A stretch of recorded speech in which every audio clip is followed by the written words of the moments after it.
Good morning. Welcome to the Franklin County Commission meeting. We're now in session for this regular meeting Wednesday, May 9th. It's good to see everyone here this morning. Let's get started with the prayer and the pledge. If you would, please stand. Our Heavenly Father, we thank you today for your hand upon our lives. Father, we thank you that it's in you that we live and move and have our being. Help us today, Lord, with your wisdom and your grace, understanding, Lord, to make wise and prudent decisions, not just for today, but for every tomorrow you shall give us. We thank you for it in Jesus' name. Amen. I pledge allegiance to the flag of the United States of America and to the republic for which it stands, one nation, under God, indivisible, with liberty and justice for all. Mr. Braun, before we get started, I only seen two public speaker cards filled out. Is that correct? I should have asked you first. I'm sorry. That is correct, sir. And both would like to speak under public comments, Okay. not necessarily the issue that they have listed on the card. Okay. Well, I don't see an issue listed on the cards, but Oh, that's okay. okay. Okay, no problem. And Attorney Schuler, you said that you have an action item that we need to add to the agenda.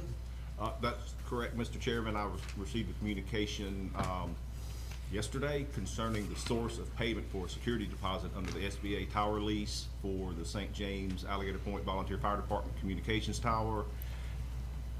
With the time available, I did not have time to go back and search all the records, but the only evidence I had was that there was board direction to pay the lease payments, the monthly lease payments out of the MSBU funds. I couldn't find any direction from the board regarding the source of funds for the security deposit. So your question today that I'm asking for your direction on is, should this 3-month security deposit of $5,250 come out of the MSBU funds or out of the board side revenue funds? Okay. Thank you. All right. There's nothing from you, correct, Mr. Morrow? No, sir, nothing from me. All And- right. Mr. Chair, I got one thing.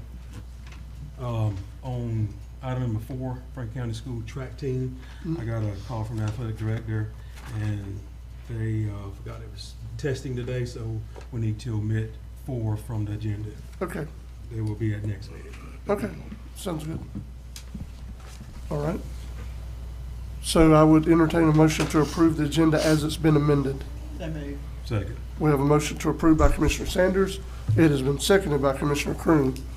Any discussion? All in favor? Aye. Any opposed? That's unanimous. Up next, we're paying the county's bills. So move. A motion to approve Second. from Commissioner Ward, second from 2, Commissioner Amison and Commissioner Croom. Any discussion, Commissioners? All in favor? Aye. Any opposed? That is unanimous. Up next is public comments. I'm just taking them in the order they were laying here. Ms. Kristen Willis, you're up first. Please come forward, state your name for the record. You have 5 minutes. Good morning. My name is Kristen Willis. I would like to appreciate the opportunity to speak today regarding the proposed reduction of EMS staffing in Franklin County. As someone deeply engaged in healthcare and operations, I must express my clinical and nursing concerns regarding the decision to limit our county to only 2 EMS trucks. Franklin County spans 50 miles with diverse challenges, including remote areas, barrier islands, and traffic tourist zones. Our seasonal influx significantly increases emergency call volume, making EMS availability a matter of public safety, not just resource allocations. 1 truck delayed at a hospital waiting for a bed, and I can attest to this. I've worked at TMH and Bay Medical. Some of these EMS trucks stand on the wall for hours waiting for a bed placement if the hospital's full, and would leave only 1 unit operational. A 2nd truck required for transport would leave 0 active EMS vehicles in the county. In critical emergencies such as cardiac events, trauma incidents, or strokes, the response time could prove fatal without immediate EMS availability. A review of similar counties with critical access hospitals like Weems shows that successful rural EMS models maintain a number of 3 units at a time with seasonal adjustments, utilize mutual aid agreements for cover gaps, and seek additional funding through state grants and community incentives. I urge you, BOCC, to reconsider the reduction and instead explore alternative solutions that balance financial constraints with patient safety. Whether through a strategic staffing model, seasonal adjustments, or grant funding, our county must ensure adequate EMS readiness at all time, not just off-season.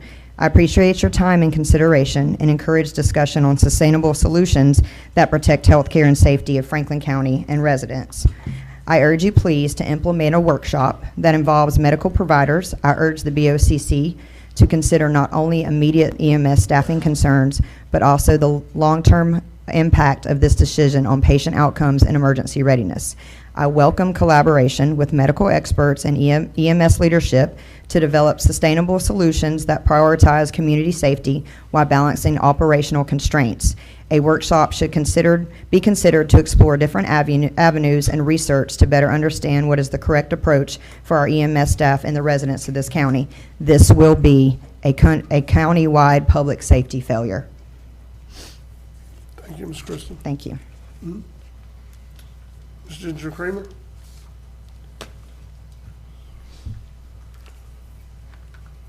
Good morning, Commissioners. Morning. My name is Ginger Allen Creamer. I'm here on behalf of the EMS service.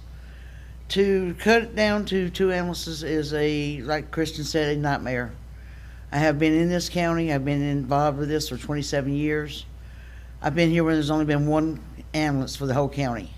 I've been here when there's been no ambulances for the whole county. I've had incidents where we went to the hospital, got a wheelchair, and rolled a patient 2 blocks in a wheelchair to the hospital because there was no ambulance available.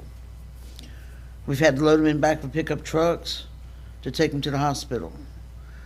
This is not good at all for this county to cut down to 2 ambulances. This county's too wide, 6 county lines, and I've been on all 4 sides of the system: dispatcher, law enforcement, firefighter, first responder. I've seen it from all 4 angles. I had a situation the other day just at the ABC school. 2 11-year-olds collided out there. They fell on each other. One hit the hardwood floor with his head, and the other one broke his arm. The only ambulance available was in Carabel. It took 35 minutes for that ambulance to get to me with 2 11-year-olds that were scared slap to death. We sat there, we comforted them until they could get there to us, and then the one with the broken arm, by law, EMS could not take him to Panama. They was going to take him to Weems until another ambulance got back in the county. Well, the mother says, "Can I take him?" She says, "Yes." If we go down to 2 ambulances, as big as this county is, you're looking at a lot of people going to be dying. And that's just, it's, I've almost had to deliver a baby in the IGA parking lot. I don't like doing that. But we needed 3 ambulances and a chase truck. We got to find the money somehow or another to get to the, to be able to keep what we've got. And the crew that we have for the ambulance team, they're the best. They know how to talk to the people of Franklin County. They know how to handle a situation, and they get there as fast as they can when they're in the county. Helicopters can't fly all the time because of the weather.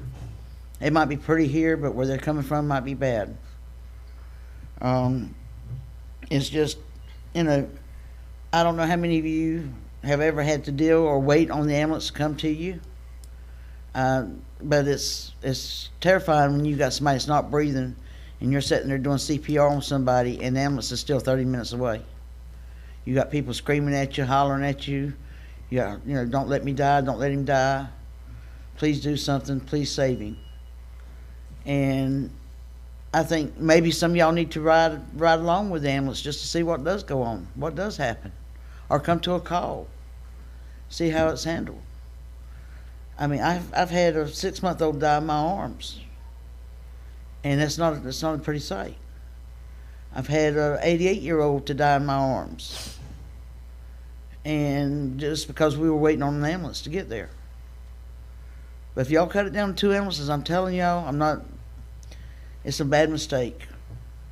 I had a whole list of things I was going to talk about, but I'm just going to get to the main part of it.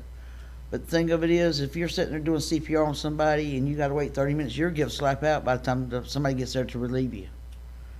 Thankful I've got the fire department who will come when I ask for help. They'll come and help me because we are all one team. The firefighters, first responders are all one team, And if I get on the radio and say I need help, they come to me. But it's just, you know, we need that chase truck along with the 3 ambulances. We had a call the other day. We was there dealing with the lady and having trouble breathing. All of a sudden, we had another call, possible chest pains. I take off, go to that one. The chase truck comes, follow me, and we were able to stabilize that lady. So by having that chase truck, we was able to take care of 2 calls while we was waiting for the other ambulance to come from East Point.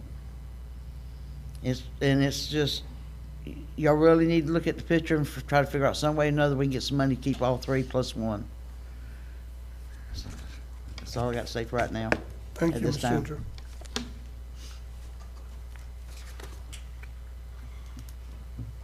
All right, Ms. Heather Riley. Good morning, Commissioners. Good morning. I am Heather Riley, Supervisor of Elections, and I gave you guys a handout. We received notice in December that our web host vendor, who previously hosted 65 of the 67 counties in the state for our election night reporting and website hosting, has decided to discontinue their website hosting portion of their business. So they've tasked the counties with coming up with new website vendors. And one of the reasons that they decided to do this was because there's so many hits during election time that it causes a lot of lag time and it causes a lot of downtime on our website. So they're asking us to go out to as many vendors as possible to accommodate all 67. So when traffic does hit, that everybody stays up and running and everybody can get, you know, current election results and information. I met with 4 different vendors. We went through a list of security questions for each vendor. They were able to answer everything that the state required as far as our certifications, and it basically come down to ease of use on the back end and the amount that it was going to cost to implement a new vendor. We decided to go with Revise. The startup cost is a little less, but the reason we want to go with them is because they offer us a 5-year flex plan where we can break up that initial cost over the course of 5 years instead of having to have one huge lump sum up front. So what I'm asking is for $5,000 to cover that first year, and then the subsequent years I can add into my budget. I don't have a lot of extra leeway in my budget just as my off election year, so I don't put a lot of extra in there, and I do have a city election that I have to pay for everything up front before I get reimbursement for that. So I just don't have the extra, you know, fluff sitting there to be able to just pay this up front. So, Mr. Chairman, Heather, you're asking just for the board's help for $5,000? Yeah, just to cover that first year. And the rest you're going to try to put in your budget for this upcoming? Yeah. Okay. Mr. Chairman, I talked to Aaron yesterday, and I know that we've got Mr. Poles coming up later with some stuff.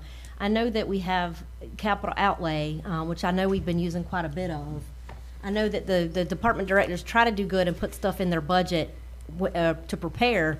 However, there's things, extenuating circumstances such as this, that, I mean, the state's requiring certain things and things break, and so I know that our capital outlay has taken quite a hit this year, but we've obviously got to provide for this. So, Wouldn't it come out of professional services, Michael?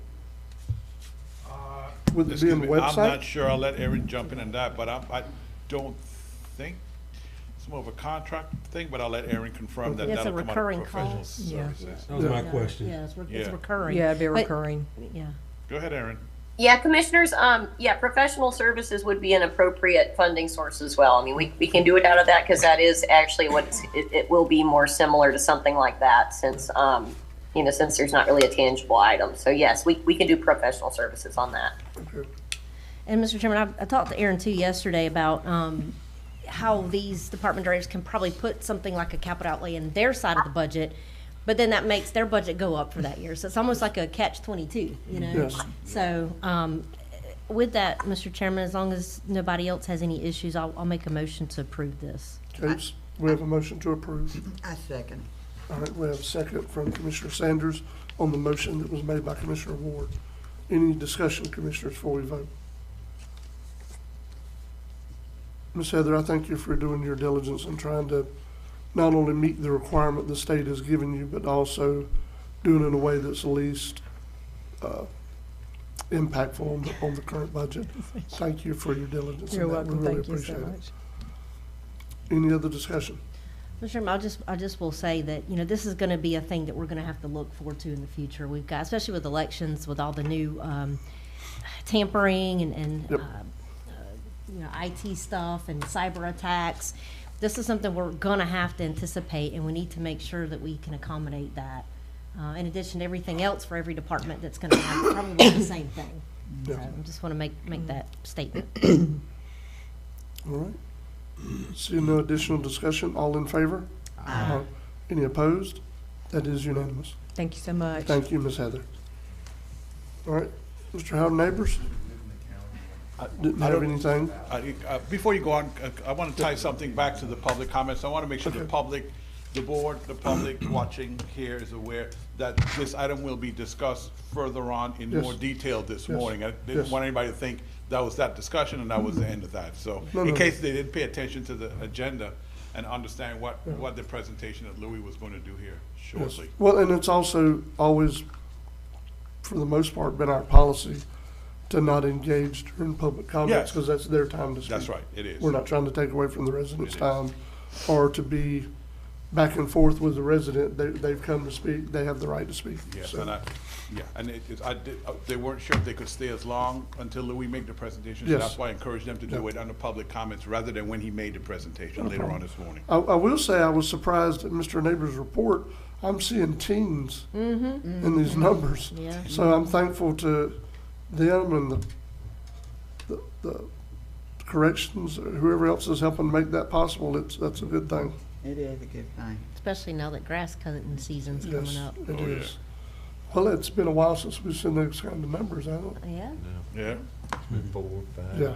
And you know, one thing about it, when you see those folks out there cutting the grass, and he was able to get done early, you know, some ditch cleaning and some grass cutting. So that's good. Get ahead of it before the storm season comes. I did talk to him yesterday, and he advised me, probably next month, I guess we'll see a couple zeros because they're on lockdown again. With the incident at the prison, so, Yeah. and let nobody, they're not releasing anyone at the moment. Right, right. So, you can expect that. All right, so Commissioners, if y'all have any discussion past this report, just get in touch with Mr. Neighbors. Mr. Davis, you're here this morning, we'll call you up front. I don't have anything for action item, Commissioner, whatever. Okay. I was just gonna be here just. Okay. Have a young lady for Alan, so. Okay. Show up, but Not a problem. I think she's here, so. All right, thank you. And there was no report from Ms. Daniels either? No, I didn't get a report from Ms. Daniels. I think you were working on another project. Okay, not a problem. Mr. Polis? Mr. DeWitt Polis? James D., you're up next. James D. Good morning, Commissioners. Morning. I do have one action item. In the report, the large roll-up doors that secure our pesticide and chemicals and equipment are in desperate need of repair and replacement. There are 6 doors in total. Out of the 6, 4 of them need repair, 2 need to be replaced. We reached out to 4 different vendors whose quotes were attached with access doors, garage doors coming in at the lowest bid. It's a total of $15,415. These repairs were unanticipated. I would have tried to put that in my budget, but just didn't see. We was trying to replace the roof and get that building back in shape. But I need something to be able to secure all that stuff. At Okay. this present time, I can't even close the doors. Pleasure of the board. So move with a comment. All right, we have a motion to approve for Commissioner Ward. We had 2 that seconded it, Commissioner Amison and Commissioner Sanders. Commissioner Amison, you have a comment? I think Commissioner Ward. Okay. Yeah. I just, like I said a while ago, these are things that come up. I know that these doors, you know, things come up. So I know it's difficult, especially this time in our budget, because we're kind of right at the end. Yeah. But we have to make sure that, because these pesticides, these chemicals are not cheap. Yeah. And we don't want them to be in inclement weather. We certainly don't want anybody to break in there and get the chemicals and sell on eBay or something, because they can do that now. But anyway, same thing I said earlier with Miss Riley is there's really kind of, it's hard to put in their budget to anticipate. I know we guys give you the capital improvement plan for the 5 years, but there's things you can't anticipate. So we have to kind of keep that in mind as we're going through these budget processes. And this year is going to be, well, it's going to be interesting to see, because the state can't even, negotiate on balancing their budget. So it'll be interesting to see what we have to work with after that. But anyway, that's my comment. Mr. Chairman, thank you. All right. Just a quick question, Mr. DeWitt. What's the dimensions on those doors? I've got them right here in the quotes. There's actually two different sizes. I think one of them's like 12 foot wide and the other was 16 foot. I think the two 12-foot ones are the ones that need to be replaced, if I'm not mistaken. I had some replaced probably 20 years ago, and they were so heavy and heavy duty because of the wind load stuff that they were spring loaded, and you just can't pick them up or pull them down. I mean, it's just that hard. And then the tracks are all just wore over the years, but the other two are just completely wore out. Well, the reason I ask is I've had some personal experience with that, and you got a good price. It fits 2 replacements and 2 repairs. Trust me. Yeah. But anyway, I was just curious what the dimensions were. Yeah, they're pretty good sized doors. They Yeah. are. I think, like I said, I think one's 16 something and the other one's 12. I could look back in the notes. Is it the solid panels? Yes, solid fiberglass. Right. And the new ones are very heavy. The Any other other ones- discussion before we vote? Mr. Chairman, Yes. I want to ask DeWitt something. Those flies at my house are terrible. Not dog flies, but deer flies, horse flies, and yellow flies. Do you still buy your chemicals from Clark? No, I'm getting chemicals getting from azaleas. Now, Well, I just changed vendors this year, Not to actually. be funny or anything, can you ask them if they have anything that kills them flies? I can. Because I'm telling you what, they eat me up. Yeah. I can't go outside. But I wanted to know if they've got any invention. They can do all this They're- thing everywhere else. Yeah. I want to see if they can start killing some They of come them up with deer something flies. new all the time. They do, so Yeah. I'll reach out to them, see what they've got, any new products. And South Florida's gonna be more humid and everything than what we are, and they probably need it too. So Yeah. I'm trying to be a little cute, but anyway, that's all right. Those little, Any other- These yellow flies tearing me up, they're y'all. bad. Any other discussion on the motion on the floor before we vote? All right, seeing none, all in favor? Any opposed? That's unanimous. Thank you, Commissioner. Thank you, sir. Mr. Rowan, is Mr. Lovestrand attending via Zoom? Eric, Or no? Eric, I don't see him. That means because he had no action items, Okay. sir. All right. And what about Ms. Roundtree, the library director? See her there either, sir. Okay, yeah, she also had no action items. All right, Mr. John Solomon, Tourist Development Council. Yeah.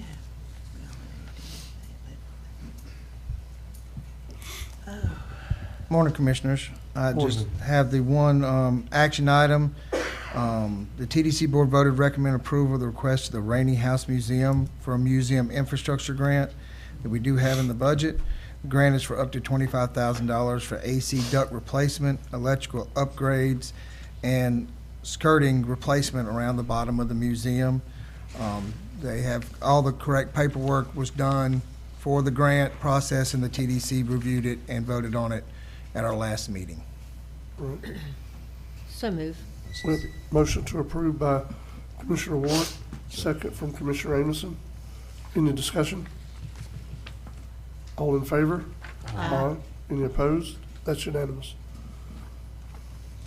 Anyone have any questions or concerns for Mr. Solomon? Mr. Chairman, I Yes. just want to thank Mr. Solomon for keeping us updated on that issue that was traveling through the legislature, Yes. and hopefully it's traveling on out the back door. Hopefully it is. Concerning the TDC. Isn't it still attached to the budget though? It is still It is. attached to the budget on House Bill 7033. but it is not in the Senate Bill 7034. Okay. And currently, that's where we think it's going to end. I will be at the TDC Directors Conference next week, and I'm sure that I will know probably before anybody else, since every TDC director in the state's going to be there, along with the lobbyists that are fighting against that for that organization. So if I know something, y'all will get an email immediately. Yeah. It's gonna be interesting to see where it comes in this year with our budget discussion. You have some talking about completely doing away with ad valorem taxes, period. Yeah, they have some. I don't know if that's, from my understanding, the Senate's approach is they want to form a committee to start looking at ways, and that's going to be a year or two before that committee actually comes back with this is what we could do to start eliminating stuff in the budget, and if they can.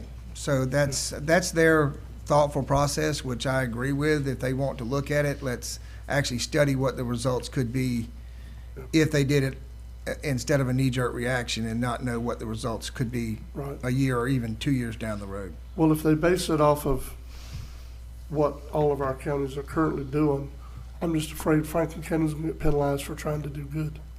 I think. We went down a full mill in the last 8 years. We're 4 mills lower than our neighboring counties. 4 mills lower than our neighboring counties. And if whatever other way they're talking about trying to fund it, they're trying to fund it based on what you already have. And, you know, there's been this big push to go to rollback rates. We've done that more than anybody in a 12-county region around us in the last 8 years. Yeah, being part of this, we did a lot of research with Destinations Florida and myself going on what the outcome could be, and our county's sitting in a place where we all have done good. And that, you're correct, that it would be a penalty to Franklin County for doing and keeping things within line on the budgets for years. And so they're fighting against that as we speak. So while they're on vacation, I'm sure they're getting a lot of phone calls. Mr. Chairman? Yes. One thing that bothers me about the whole thing is that the way that amendment was stuck in to a bill that didn't have anything to do with TDCs, and I've saw it done for so many years, it's pitiful, but, you know, one of the things that I told John when he called me and talked to me about it, I said, I hope our legislative person up there would offer an amendment to exclude small counties at least to the amendment that was added to the bill, and nothing was done. So it concerns me with the TDC and also the sales tax. And also some new stuff that they're coming up, and we'll discuss this probably over the next few weeks about what they're doing with the PUDs and the DRIs and all this development stuff. So it concerns me.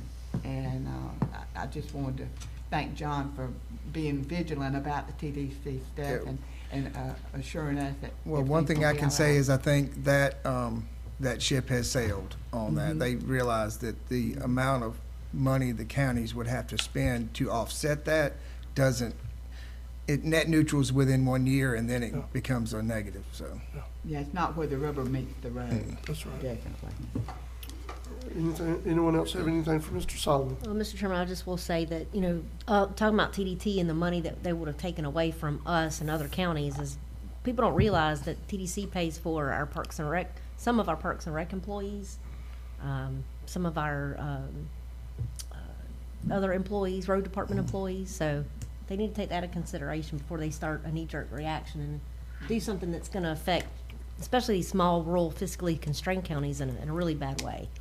Well, and Commissioner, one thing that struck me as soon as I heard it is the week before, y'all had agreed for the Armory refurbishment and the pickleball courts that are coming up, the one that on the out, those things are coming out of TDC funds, and they wouldn't be able to be used for it. And that's almost $2 million this year on just infrastructure projects that the county would be responsible for. And how would you know, we don't have that with the way y'all have done the budget and kept us within fiscally responsible in this county. It would be a hard thing without raising. Thank you, Mr. Solomon. Y'all have a great day. Mr. Steve Kirsenbaum. interim airport manager.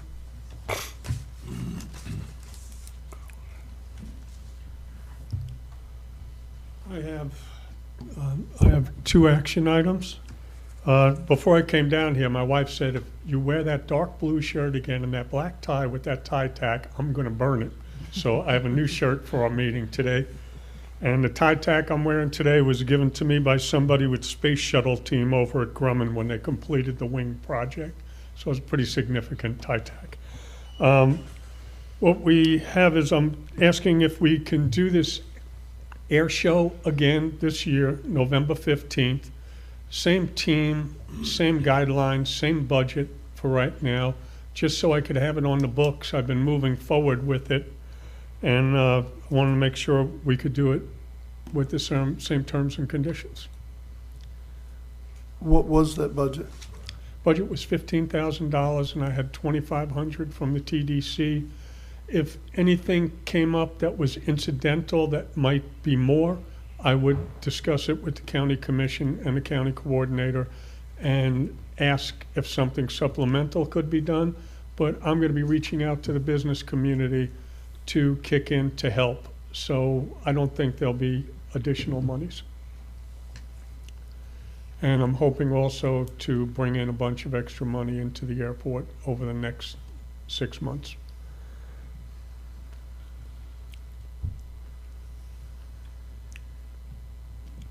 Mr. Chairman, Yep. question. Just gonna duplicate what we did last year out there. That's what your ask is? Yes, sir. Okay, I'll make a motion. Okay, we have a motion to approve, I second that. and it's been seconded by Commissioner Croom on the motion by Commissioner Amison. And this is for a $15,000 budget? Yes, yes, sir. Okay. Well, that's not in here, that's why I keep asking, sir. It wasn't, in other words, it's the same as last year, but for the public and for everybody else, it'd have been helpful if it had the actual dollar figure. That's the only reason I keep asking. Yes. All right, any other discussion before we vote? All in favor? Any opposed? That's unanimous. Go ahead, sir. Thank you, commissioners. And the other one was, I've been getting calls from, since we're in the middle of the Gulf Test Range, I'm getting occasional calls from defense contractors. I had some negotiations with the Air Force Research Lab, which is out of Eglin Air Force Base, and an independent contractor, Aerostar International out of Sioux Falls, South Dakota. I had Commissioner Ward a part of that meeting by a telephone conference. It went very well. Initially, we went back and forth with monies, but I have them coming in at $8,500 a month into the Randall hangar. They only need it for 60, maybe 90 days tops.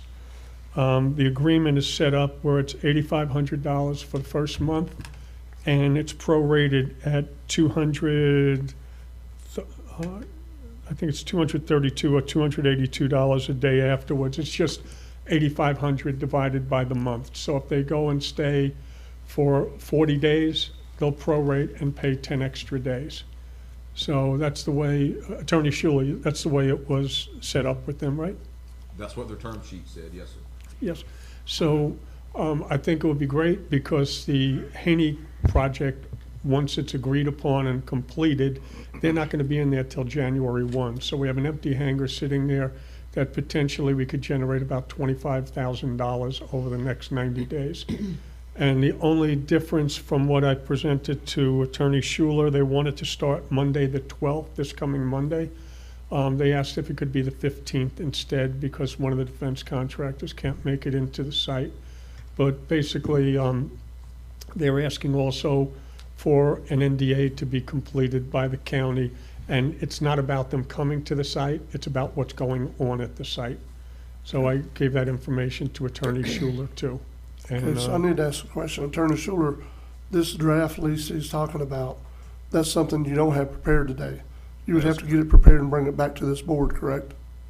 The board can, you can do it that way, or the board can just authorize me to complete. My plan is the board has already received and considered and approved T-hanger leases. Yes. So I was going to use that T-hanger lease as the base model. It will have to be revised, obviously, because Yes. T-hanger leases are longer. So that had been my plan, but if the board prefers that I prepare a lease No, agreement. I'm fine either way. I just want to clarify. I want to make sure Yes, we sir. all know what we're doing here. That's all I'm doing. That was my plan, was to use the T-hanger lease as modified by myself. Yes. And then the NDA will have to be modified as well. It is my goal to modify that in such a fashion that it's consistent with the NDA with the other company Yep, from yep. last summer. So we at least try to be consistent with everyone that we deal with. Okay. Mr. And Chairman, I have a the question. Thing I'm asking for, oh, sorry, go ahead. So, and I was on the call with you, and I know a lot of this stuff is proprietary, so it is NDA. We have to kind of be careful with what we discuss, but they didn't give you, I remember there was kind of a different opinion of how long they were going to be needing the hangar. So this is they say a month, $8,500 a month, but we don't know if they're going to be there for 1 month, 2 months, 3 months, Right. things like that, right? And the agreement's set up for Hold on. 90 days max. 90 days max? Okay. I was gonna say, the term sheet that was presented to me is 90 days maximum.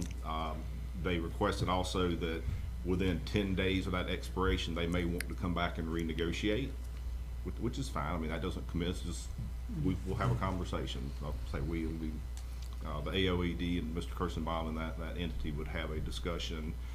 In terms of their operations, I mean, we don't get down into the weeds of what people do in their T-hangers, so we just try and protect the county and its assets by excluding, combustible materials, explosive materials, hazardous materials, limit it to, airport-related functions, so they're not in there, welding cars or something like that. But otherwise, what they do in there is up to them.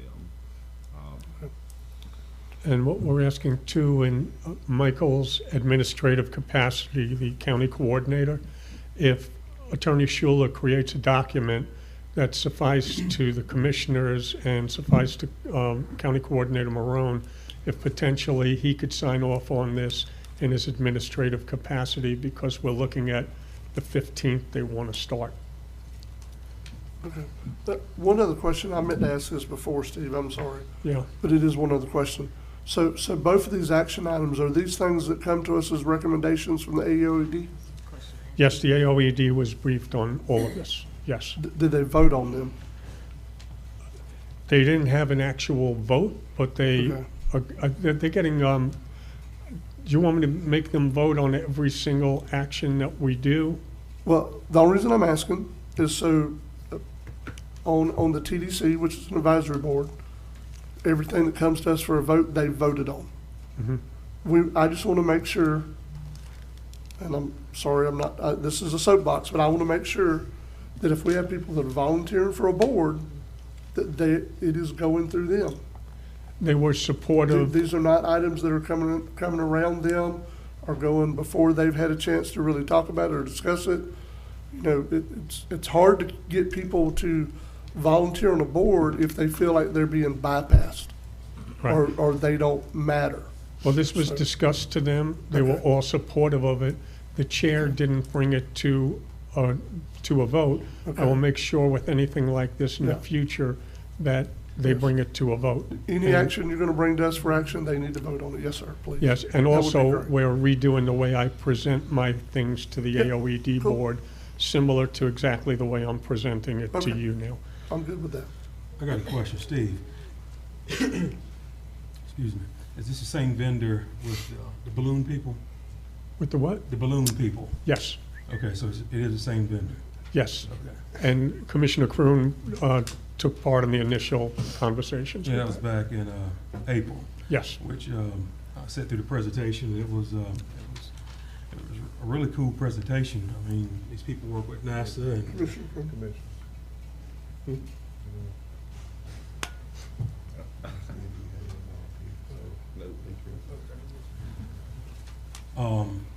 So Attorney Schuler, question, or I guess for the board, being that it has not went to the board, can we vote on this today? That is the policy of this board. That's up to you. I think what I was hearing in the discussion from the chairman is moving forward Yes. today Yes. with an admonition essentially that anything in the future actually be more than a non-voted on presentation to the AOED. I mean, it's pretty clear from the presentation they're aware of it, but in the future they need to actually vote. either for or against or neutral before it comes back to this board. Yes. That's what I was hearing. Yes. And I'll make a sure motion I- to approve this. All right. So I'll we make have a sure I motion. do that with every action item, I'm sorry. Okay, we have a motion to approve by Commissioner Crew. Second by Commissioner Amison. Any additional discussion? Seeing none, all in favor? Any opposed? That is unanimous, 5-0. And Chairman, just one other thing I wanted to address with Cheryl. A project that had come into us. Can I have a quick discussion item? Just to let- Yep, go ahead. Just wanted to let the commission know that I had discussion with Ms. Cheryl about that Project Alpha that she had spoke to me months ago. And it looks like it's coming to fruition.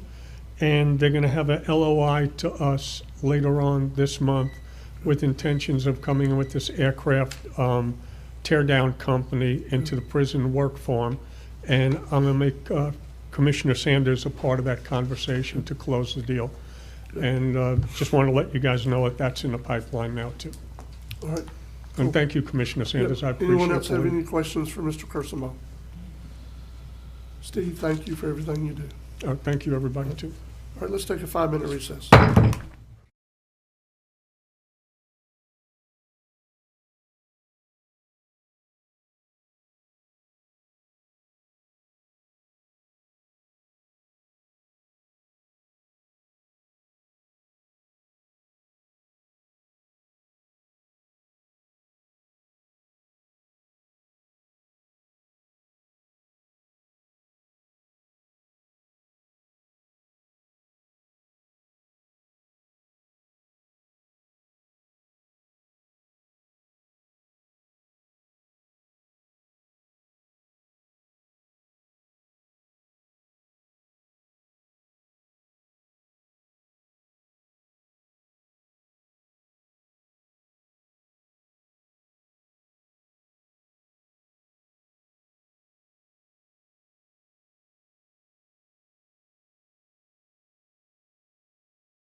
Franklin County Commission is now back in session. Up next is Miss Erin Griffin, Fiscal Manager Grants Coordinator. Go ahead, Miss Erin. Good morning, Commissioners. I have my report for you all, and if you have any questions or would like to pull any items, as far as the action items, there is actually, 9 action items, and then I do have some board information I can fill you all in on after we complete the action items. Okay. Any questions about any items, Commissioners, or any items you wish to pull I want to pull one for discussion? for Okay. discussion, yes. All right. Number 1. Yep, I got you. All right. Anything else, or are y'all good with considering 2 through 9 on consent? Hearing no objection, what's the pleasure of the board? So moved to approve. All right, I'll second. we have a motion to approve items 2 through 9 on consent from Commissioner Ward, second by Commissioner Amison. Any discussion before we vote? All in favor? Aye. Any opposed? That's unanimous. Ms. Aaron, please go back to number 1. Okay, Commissioners, the first action item is the Triumph First Responder Communication System Grant Award Amendment. This was actually something the county, when we initially did our grant application, originally we had a phase 1 project, which was actually the development of the initial report and the recommendation. And then it was our anticipation to actually break the consultant cost out in the beginning, because we understood that there would also be a construction component with the radio communications towers. However, the Triumph board was like, no, go ahead and combine it together. So we did the original grant award agreement that way. And then when we started working on the RFP process, it became evident that, it's likely not going to be the same vendor the entire way through. It very well could be, but likely there's going to be some requirement for, pretty intensive engineering services in the second phase of the project, which would actually be construction of the communication towers. So that was the reason for the grant amendment, because originally it had not broke it into 2 separate budget stages. All right. Aaron? Mm-hmm. This is for the first responders in the fire department, correct? That's correct. Fire departments. I guess Attorney Schuler and this board, is there anything that we can do or put in place to ensure that all department, once this is approved, all department utilize this communication system and no other communication system? Yes, that has already been communicated to all the departments. And it's actually more than just first responders and fire. This is going to cover all emergency responses throughout the county, from the sheriff department to FHP. Anybody that communicates is going to be communicating through this system. Going to clean the line of communication up. That was one of the things that always kind of puzzled me in the past, was we had so many moving parts, and communication is the one that needs to be a streamline. Mhm. So, You're right on point at that, because this board has spent a lot of money over the years with all the different communication systems we have, especially for the fire department. Some are pagers, cell phone, there's a host, and we have to streamline. It has to be one, everybody has to get on board with that, with whatever communication we have, just that one. Because I don't know if it's still there, Ginger could tell me, Ginger or Renee, that tower, there's a tower right outside of the sheriff's department. It's like a lightning rod. Yeah. Every time there's a bad storm, it blows something, and the board has to end up paying for something. One time we paid a commissioner, $750,000 we paid for that new console, and then we had to buy a bunch of adapters, that's not the right word, to adapt to the other communication systems that we had out there. It gets to be a very expensive venture. So I'm with you 100%. Once this is designed, installed, all aboard. Everybody's on the system, sir. Gotcha. Okay, I just wanted to make sure. With that, I make a motion to approve this. All right. So we have a motion We to approve. also a state requirement too to actually convert over to the statewide system, and that's actually I believe it's the P25 system. Thank you, Ms. Aaron. So we do have a motion to approve by Commissioner Kern. I'll second. Second from Commissioner Amison. Any other discussion?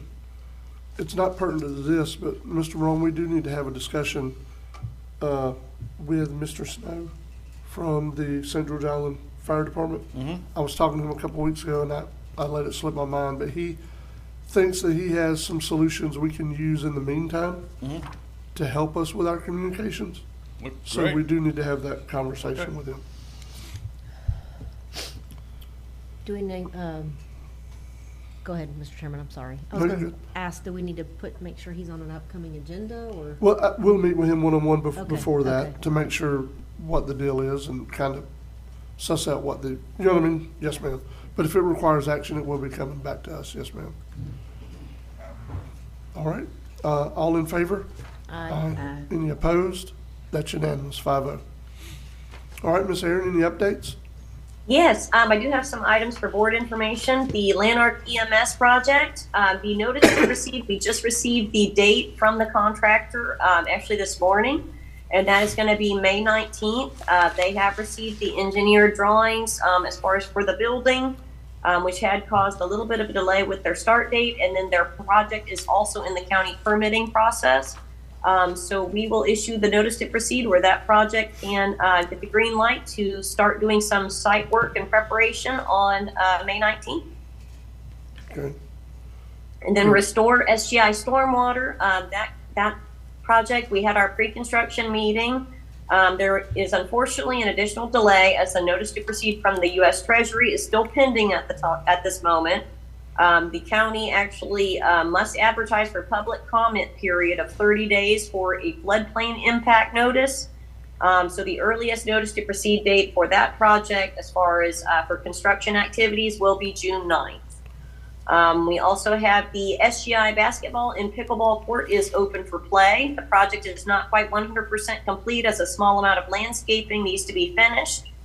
A ribbon cutting ceremony will be scheduled in the next month for both the courts and the playground project. And I did include some project photos pasted below so you all can actually see how the progress looks. And I will say yesterday there were actually multiple games of pickleball that were already happening on day one. Very surprised at the popularity.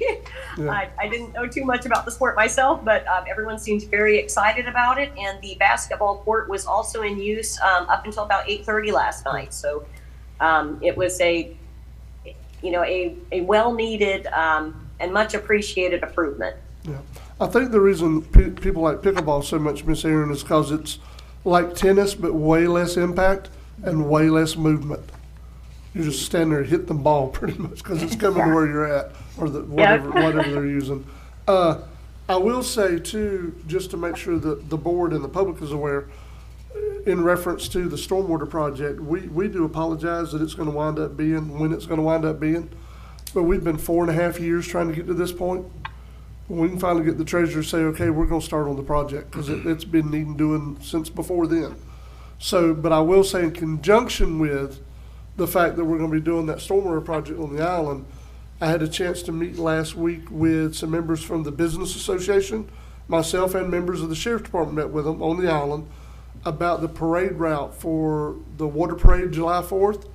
They're supposed to be publishing a new route that's pretty much going to use Gorey and then come down Gulf Beach and go back to Gorey. That way, on that day when the parade is happening, people need to get on the island. Franklin Street is not going to be blocked, other than the fact that the parade's going to go by it on Gulf Beach.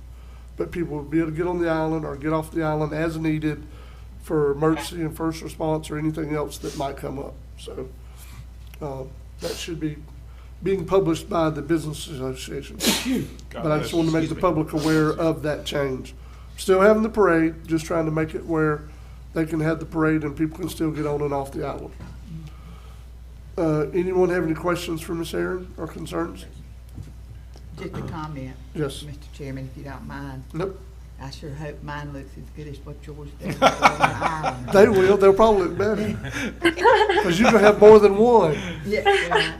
And that's just one pickleball, isn't it? Yeah, this one right there. Yeah. You know what I like about it though, Aaron, is the little shelters.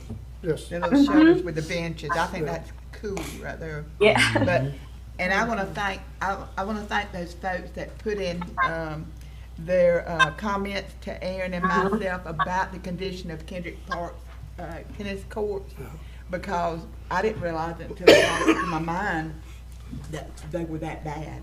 So I'm glad you're doing what you're doing, Aaron. Thank you. Thank you. Anyone else? Aaron may want to take up pickleball instead of jujitsu. I think it might be safe. Well, there's that, right? Nobody said their leg broken playing pickleball yet. I don't know. I would compare it to what? Rollerblading, roller skating? Oh, Yeah, I forgot about that down there. Lord Yeah, I Jesus. would recommend either. We're Thank really you, having Miss fun this Erin. morning, aren't we? So, yeah. We appreciate it, Miss Erin. Thank you for everything. Mr. Chairman, Thank Aaron, you all. Aaron, you're gonna stay on the line, right, for later if we have questions? Yes. Okay, all right. All right, Mr. Morone, we're up Sir? to you. Good morning, page 23 here. Item 1, of course, we're going to, I'm going to ask the board to defer until after Mr. Lewis makes his presentation. That's what it was intended for. I had my whole timing messed up with earlier this morning. Item 2 and 3, we talked about item 2. You guys are aware of that was coming anyway. I just needed to get an amount. And item 3, about appointing someone to that Circuit 2 board. We haven't had someone there for a while. Commissioner Ward was willing and able, but Commissioner Kroom may serve to represent the school district. If that's the case, he is willing to serve both seats, and they don't mind that at all. So, actually, the opposite way, if we had Commissioner Kroom and Commissioner Ward serving, every time they had a meeting, we would have to advertise that more than one county commissioner would be attending. Yes. So this makes it a lot easier. So those 2 items are the only 2 action items I have, I believe. So. All right. So we're looking at voting on items 2 and 3 on consent. Any discussion or pleasure of the board? So moved. We have a motion to approve by Commissioner Amison, Second. second by Commissioner Ward. Any discussion? All in favor? Aye. Any opposed? That's unanimous, 5-0. If I may touch, sir, on a couple of informational items. Yes. One is the FWC presentation. There's another one being planned for June 3rd. I'm going to make sure I keep everyone informed of that. The last one, Commissioner Sanders missed because actually her laptop was being repaired. There was some issues with it, so she wasn't able to get the email of the last one. But I'm going to make sure I keep that in my report and keep it on the county's website Mr. as Chairman. Devin gives me the information. Mr. Chairman, sorry to interrupt. Yes, sir. Yes, ma'am. That being said, I did attend Zoom, the one meeting. Yeah, the virtual meeting. Is it on our website? Because I know that we may not all attend at the same time or in person. I know that Commissioner Amison and Commissioner Kroom were at the initial one at the Armory. Yeah. But is it on our website advertised that one or all commissioners may attend? I just want to make sure we're covered I under the didn't do that sunshine. because it was a virtual meeting only, so unless both of you are looking through the same camera, sitting in the same room, which We may do that. So I just want to make sure we're all yeah, protected. in the future I will, Okay, even though all if it's only virtual, I didn't think about covering it from that Because I may point not of be there in person, but I am going to go online and look at these things and Yes. see what the discussion is and how it all is I'll do is that flowing. for all future meetings, not just at WC, anything there's a potential for more than one, virtual or in person or hybrid, either one, I'll do that. Thank you. I didn't need to touch on the career source. The SHIP advertisement, I have Courtney holding online in case you had any questions about SHIP. It's been advertised, she started accepting applications. She's processing as quickly as she can to move forward. Did you guys have any questions about SHIP ad, any concerns, anything? If you think of anything, please feel free to call Courtney, but I just had her holding in case you had any questions this morning. I hope you guys have been talking to Gail. Well, how can you do that if I didn't give you guys her number? So we have a number for Gail, a phone number. We got it as a package deal with the internet there so they can have some television to watch, but it seems to be going well.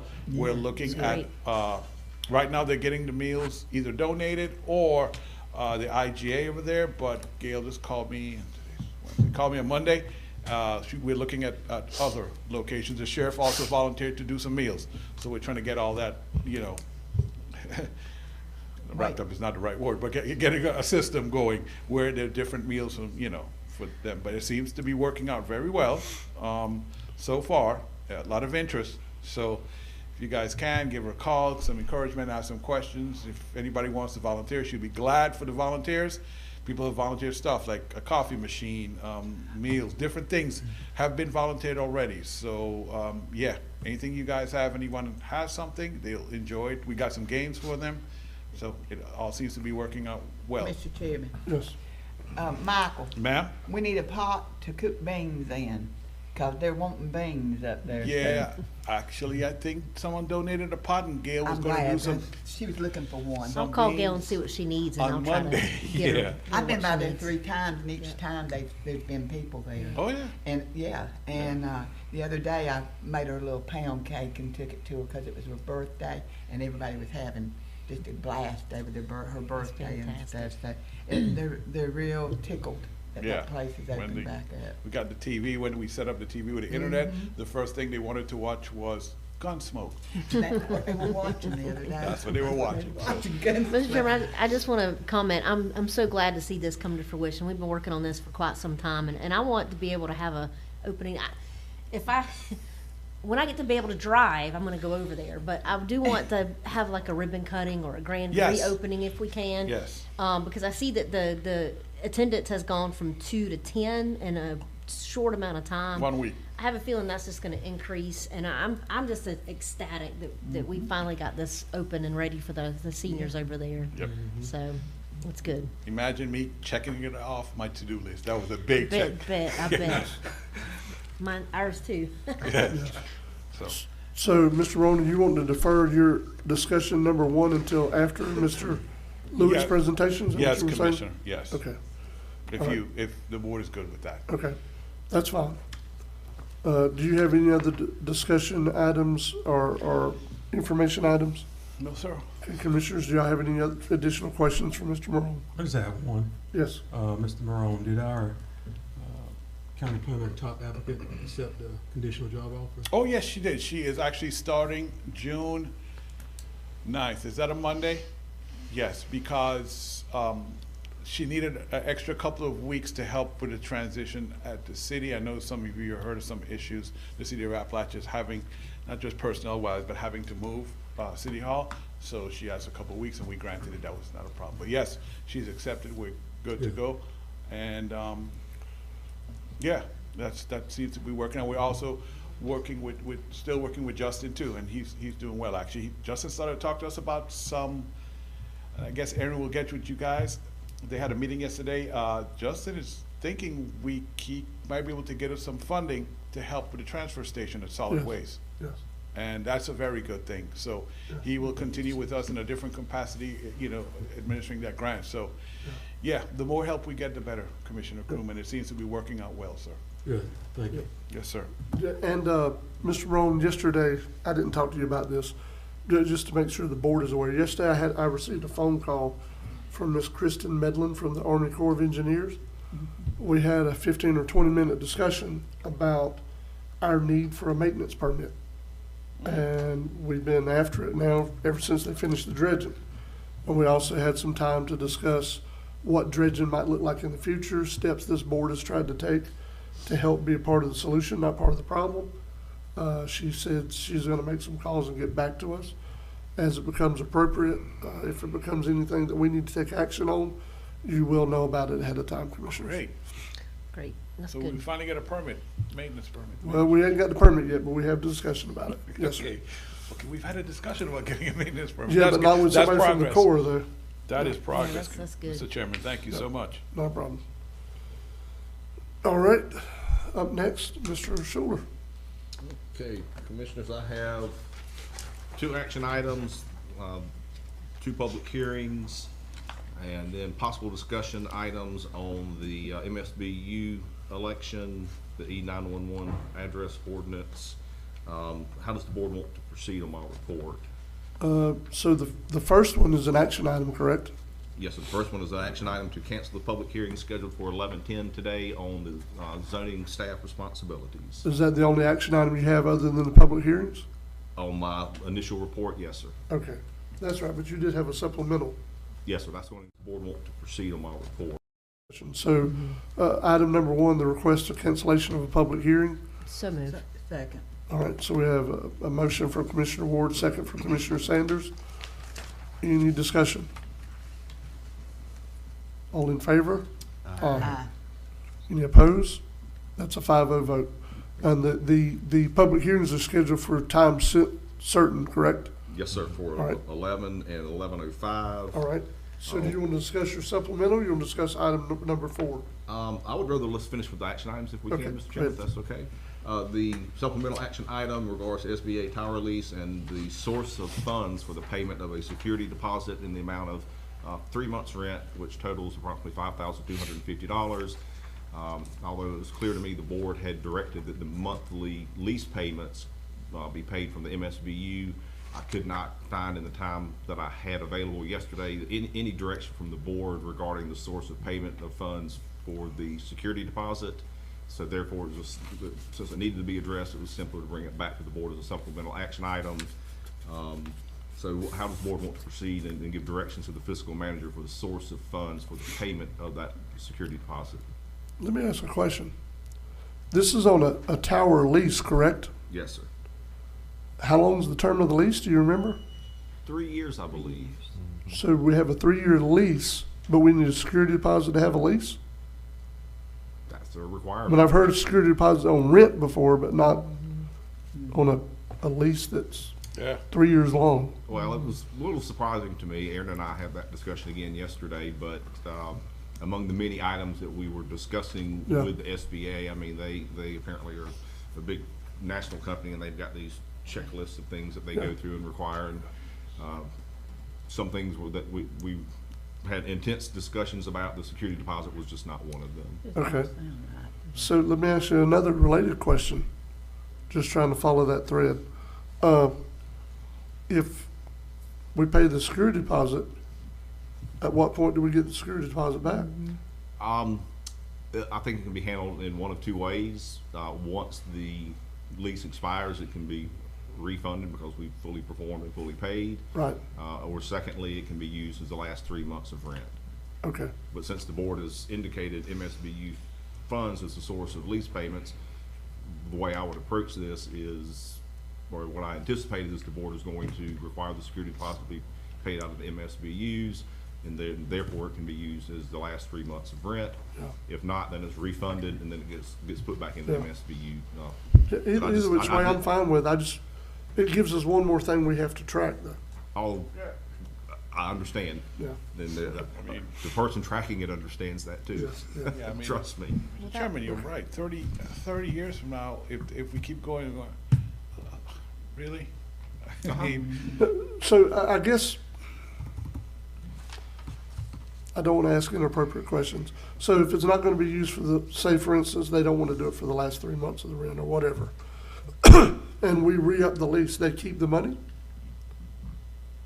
If it's a security deposit, at some point it's got to get released. Yeah. I don't know the answer to that Okay. question. It's a very long lease, and I just don't remember that detail. I mean, it's been 6 months ago. I'm sorry, but Mr. Chairman, is this obviously it's rental. Is it time sensitive? Can we get some more information on some answers to the questions that we have, or? sure. The anticipation is if the board were to identify a source of funding, it doesn't get paid until it comes back to you in the next meeting anyway. So yes, there's time to answer any question. Because, Mr. Chairman, I had the same questions as you. In addition to that question, the money, if we find out we do have to pay this, where is it gonna come out of? I know it says MSBU or from the board side, but this is something that, are other entities using this tower To for my knowledge, communication? yes. Are they having to pay the same? Don't know. I mean, can they split the cost? I mean, why should we have to be for the you full mean cost? Other county entities? Yeah, or- well, whoever, anybody. Commissioner, may we proceed, because I think you know the policy about manual checks, they are disfavored. So could the board identify a source of funds for payment, and then you make the decision at the next board meeting whether you're going to pay it, and subject to getting the questions you have answered?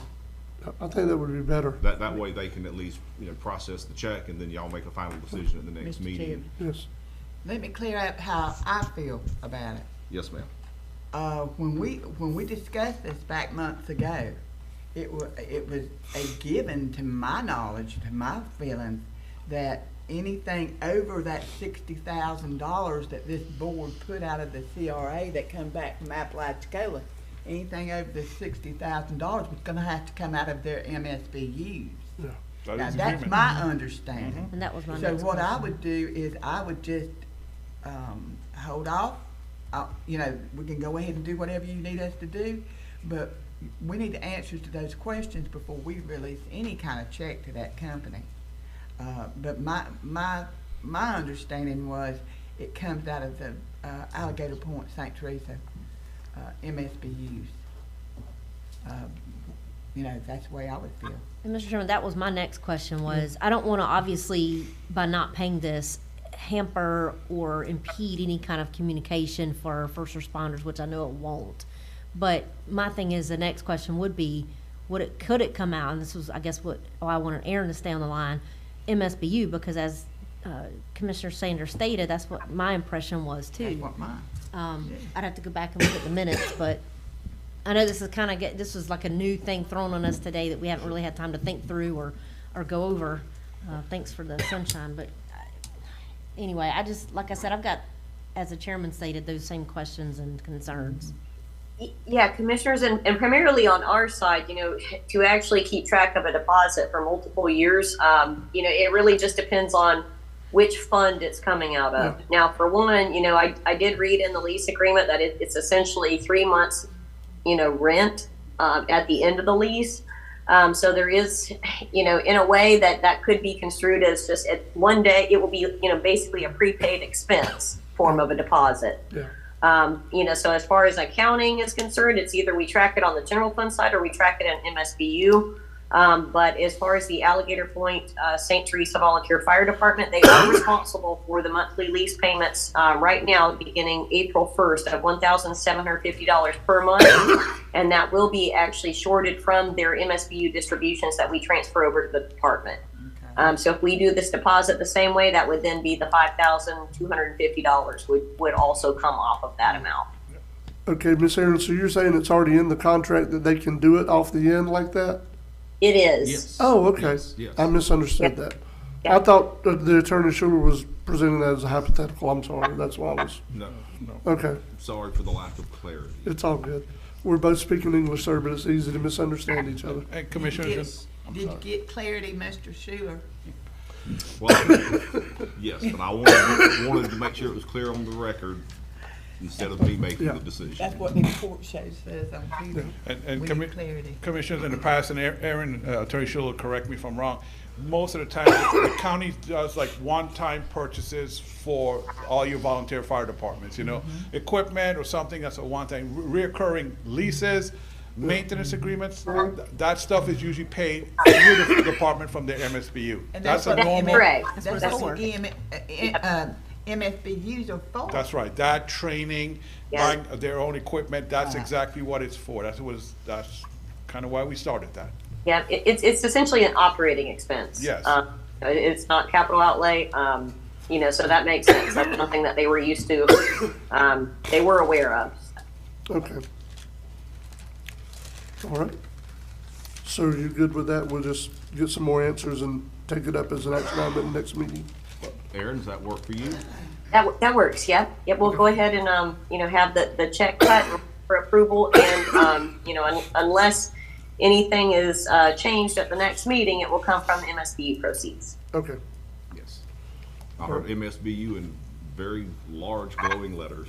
Yes. Like I said, I didn't want to be the one to make that call. I mean, that's a board call. That's your, Yeah, y'all's it is. money that y'all are elected to control, but Yep. I thought I knew the answer, but Okay. So, trust Mr. but Chairman, verify, said Reagan. Okay. do we need to make a motion to table? Or I don't think so. Okay. I think we're good. All right. Okay, going back to my original report on information items, possible discussion. Does the board want to have a discussion regarding the possible fire and rescue services MSBU increase? I have attached a draft of proposed balloting rules and proposed ballots. Yes. Since this report was prepared last week, there have been some additional amendments based on further communication with Carabel and Lanark St. James to their proposed ballot. But I did want to get this before the board for your discussion, so if y'all had any directions for me, any questions, any concerns, this would be an opportunity to discuss it. I have a concern I want to share with the rest of the board. So talking yesterday with Supervisor Riley, I don't know what we might not be better to consider doing this another way. I agree. Because of the logistics of what we're talking about trying to do, doesn't just involve every voter. It involves every property owner in all these districts. And we're looking at spending, as a county, between 35 and 40,000 taxpayer dollars to have this vote done. I think we might consider, no action today, this board might want to consider moving it back to a vote of the board and having public hearings to take public input before we get to a place of having that kind of vote that's going to affect residents in taxation. But we are their elected representatives. You know, it's kind of hard to, with everything going on right now, it's kind of hard to justify spending $35,000 or $40,000 to get a yes or a no, when that's what we're elected to do.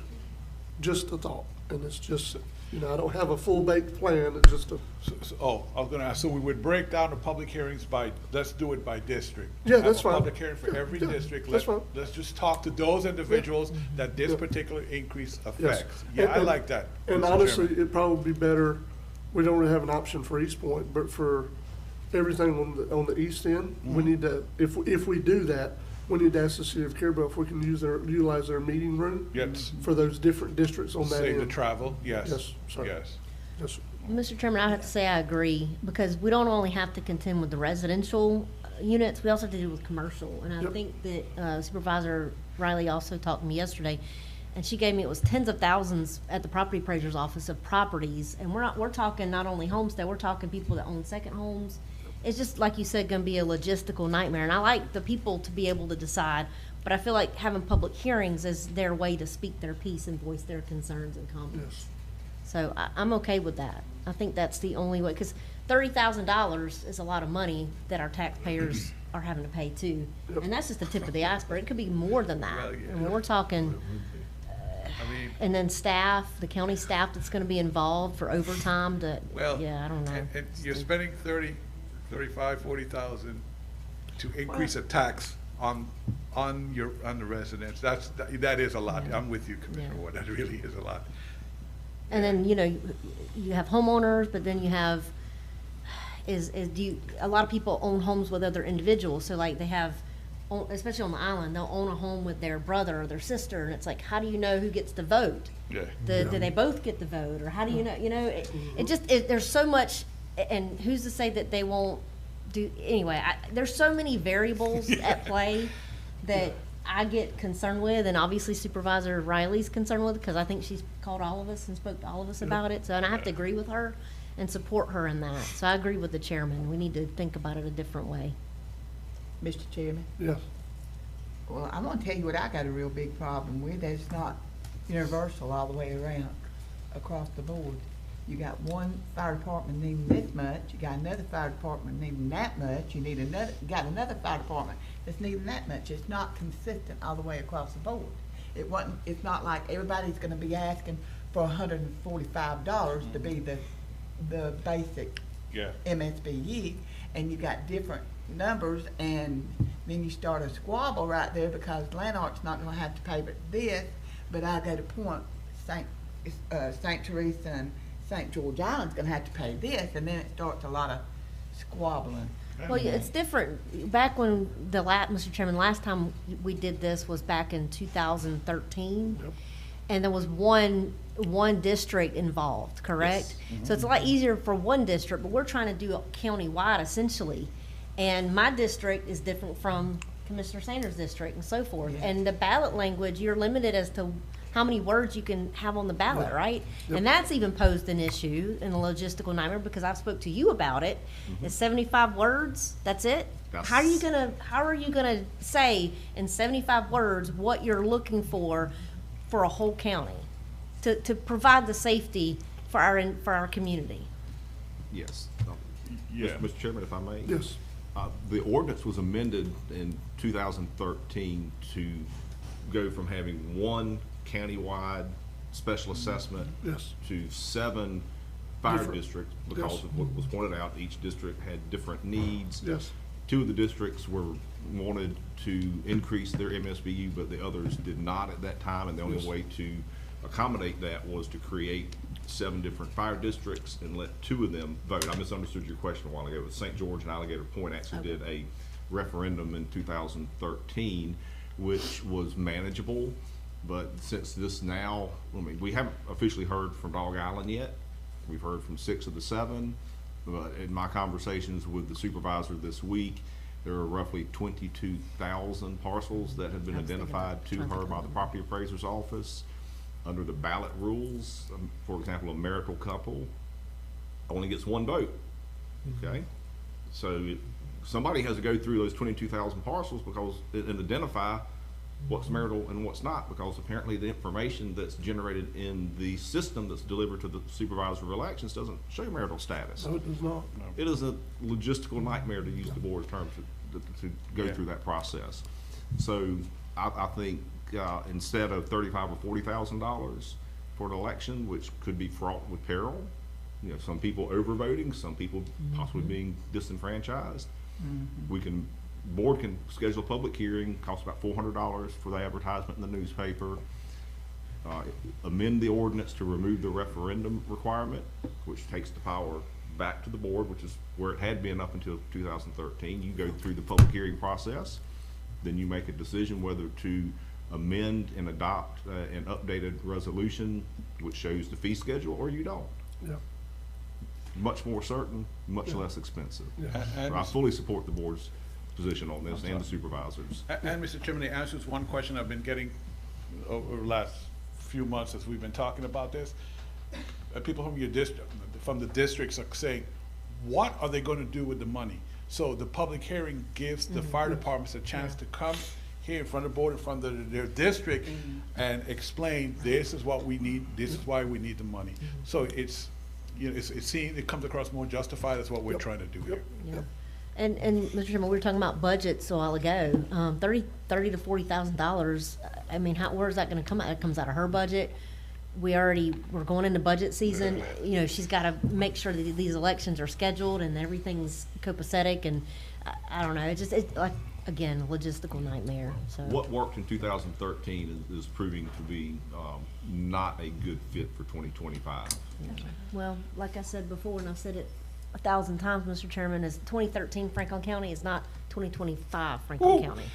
And so we've got to go with the times, and we've got to do what's best for our community and citizens we serve.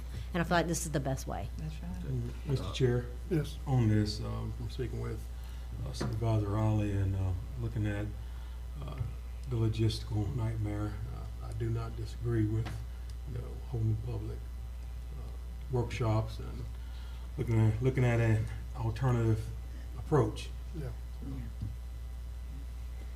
Mr. Chair, I'm sorry. Go ahead. The first step, if the board really wants to remove the referendum requirement and go back to what had been historically the process with the board making the decision, the first step is to authorize me to schedule a public hearing so you can consider amending the 2013 ordinance to remove the referendum requirement. Because right now it's a requirement of your law that you hold the referendum before you can consider adopting the resolution. I'll make a You still, motion. you ultimately still have to adopt a resolution. I'll make a motion to rescind that, whatever we Okay. already done. To schedule that public hearing Yes, sir. for the rescission. Okay, so we have a motion from Commissioner Sanders, second from Commissioner Amison, to do just that, to schedule that public hearing. Any discussion, Commissioners, before we vote? Mr. Chairman, is Yes. Erin, are you still on the line or is she not? Erin, Oh, hey, Commissioners. do we still require a financial report from each fire department every year? That is actually something that has not been required to be submitted. Until we get the agreements in place, which we're working on. Okay, I just wanted- In those agreements, we'll have that requirement for what type of financial report. Okay, We need. you see where I'm going Yes, to I on see that, what you because a mean. lot of people are asking, is it Justification. warranted? Yes, ma'am. I can't answer that question because I'm one of them people that's gonna be voting, just like, well, I am. So I just need to do that, but that's my motion, Mr. Chairman. Okay. Any additional discussion before we vote? All in favor? Any opposed? All right, looks like we'll be having a public hearing at some point in the future. May I continue, Mr. Chairman? Yes, please. Okay, the next item for possible discussion by the board is the amended E911 address ordinance. I have provided the board for its consideration on page 24 of my report some additional language which I believe incorporates some of the board's comments or the board's comments from the last time you considered this. Does the board have any further direction or discussion with me concerning this E911 address ordinance? Mr. Chairman, I think I brought up to you on the ordinance itself, under the penalty phase, Yes. I had a question because there's no numerical amounts. So if you read it, it talks about penalty, but it doesn't say, it talks about code enforcement, but it doesn't elaborate. Like all ordinances for the penalty, it has an amount of what penalty you're gonna get if you don't comply. The way this penalty is presently written, under chapter 162 with code enforcement, they would be, the property owner would receive a notice. You haven't put your 911 address up, or your 911 address does not conform to the requirements of the statute. I mean, there's a size requirement, there's a location requirement, so if they're in violation of the ordinance, assuming it's adopted, they receive a notice. They're given a period of time by the code enforcement officer to comply. If they do not comply within that time period, then they go to the code enforcement hearing before the magistrate. If the magistrate rules in the county's favor, then I can't imagine they would not. I mean, it's pretty straightforward. The magistrate will give them a period of time to comply with the ordinance, 5 days, 10 days. At that point, if they do not comply, the way I've set this up, then a $250 a day penalty would begin to accrue, as opposed to some of your other ordinances like littering and things of that nature. The penalty begins to accrue upon the date of the violation. At least that's my interpretation, my opinion. But that seemed like it might be a little harsh to me for a 911 address scenario, trying to encourage compliance as opposed to penalties up front, but that is entirely up to the board. But that's the penalty process the way this ordinance is currently written. That financial penalty doesn't hit until they violate the magistrate's order to put up the address. I have a hard time thinking anyone's going to do that or have to go all the way through to that point, but stranger things have happened. So essentially, Mr. Chairman, the not having the numerical amount here is pretty much covered by having it say Florida Statute Chapter 162. Yes. Okay. Code enforcement on chapter 162. Okay, And that's all I need to know. The first offense is $250 a day. Second offense would be $500 a day, which, I mean, I if just someone wanted it told to me be. that, I would run up to Ace Hardware that day and grab some numbers and slap them on the front and be done with it. Painted on myself. Yeah. I just wanted clarity. Thank you. Yes, For the ma'am. public. Yes, ma'am. All right. Go ahead. Anything else? Attorney Schuler, on this, on the GIS maps, Okay, that is on the address maps. That's on page 23 of my report. correct. I guess right now we have paper. 'Cause it says That's my understanding. It says create, once we create. Yeah, that create is my digital map. understanding from talking with the individuals that are responsible for the 911 addressing now. Is it's now all on paper, located at the county's administrative offices, but I think there's some process, and I don't know what that process is. You'll have to get that information with more detail from someone other than me, but they are transitioning to a GIS map, is my understanding.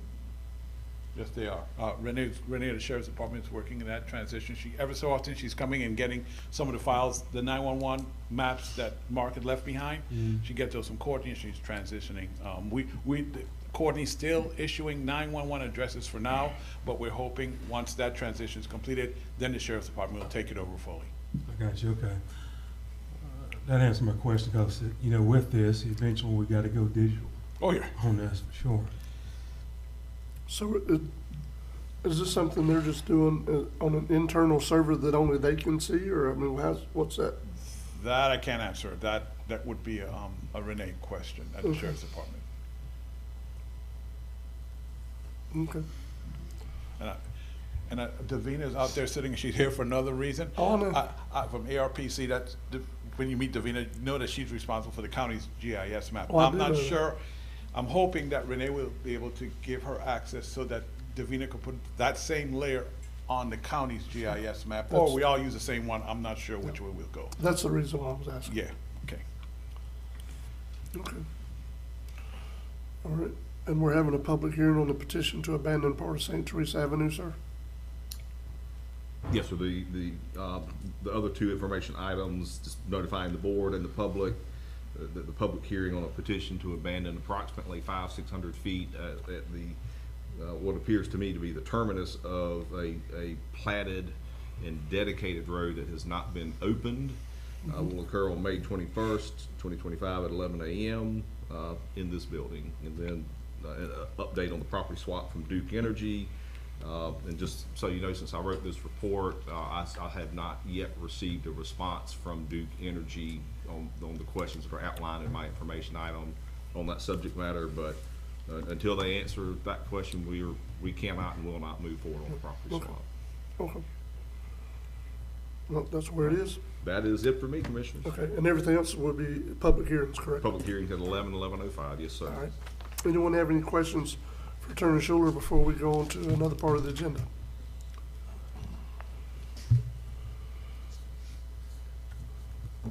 All right. Louis, you're up next, sir.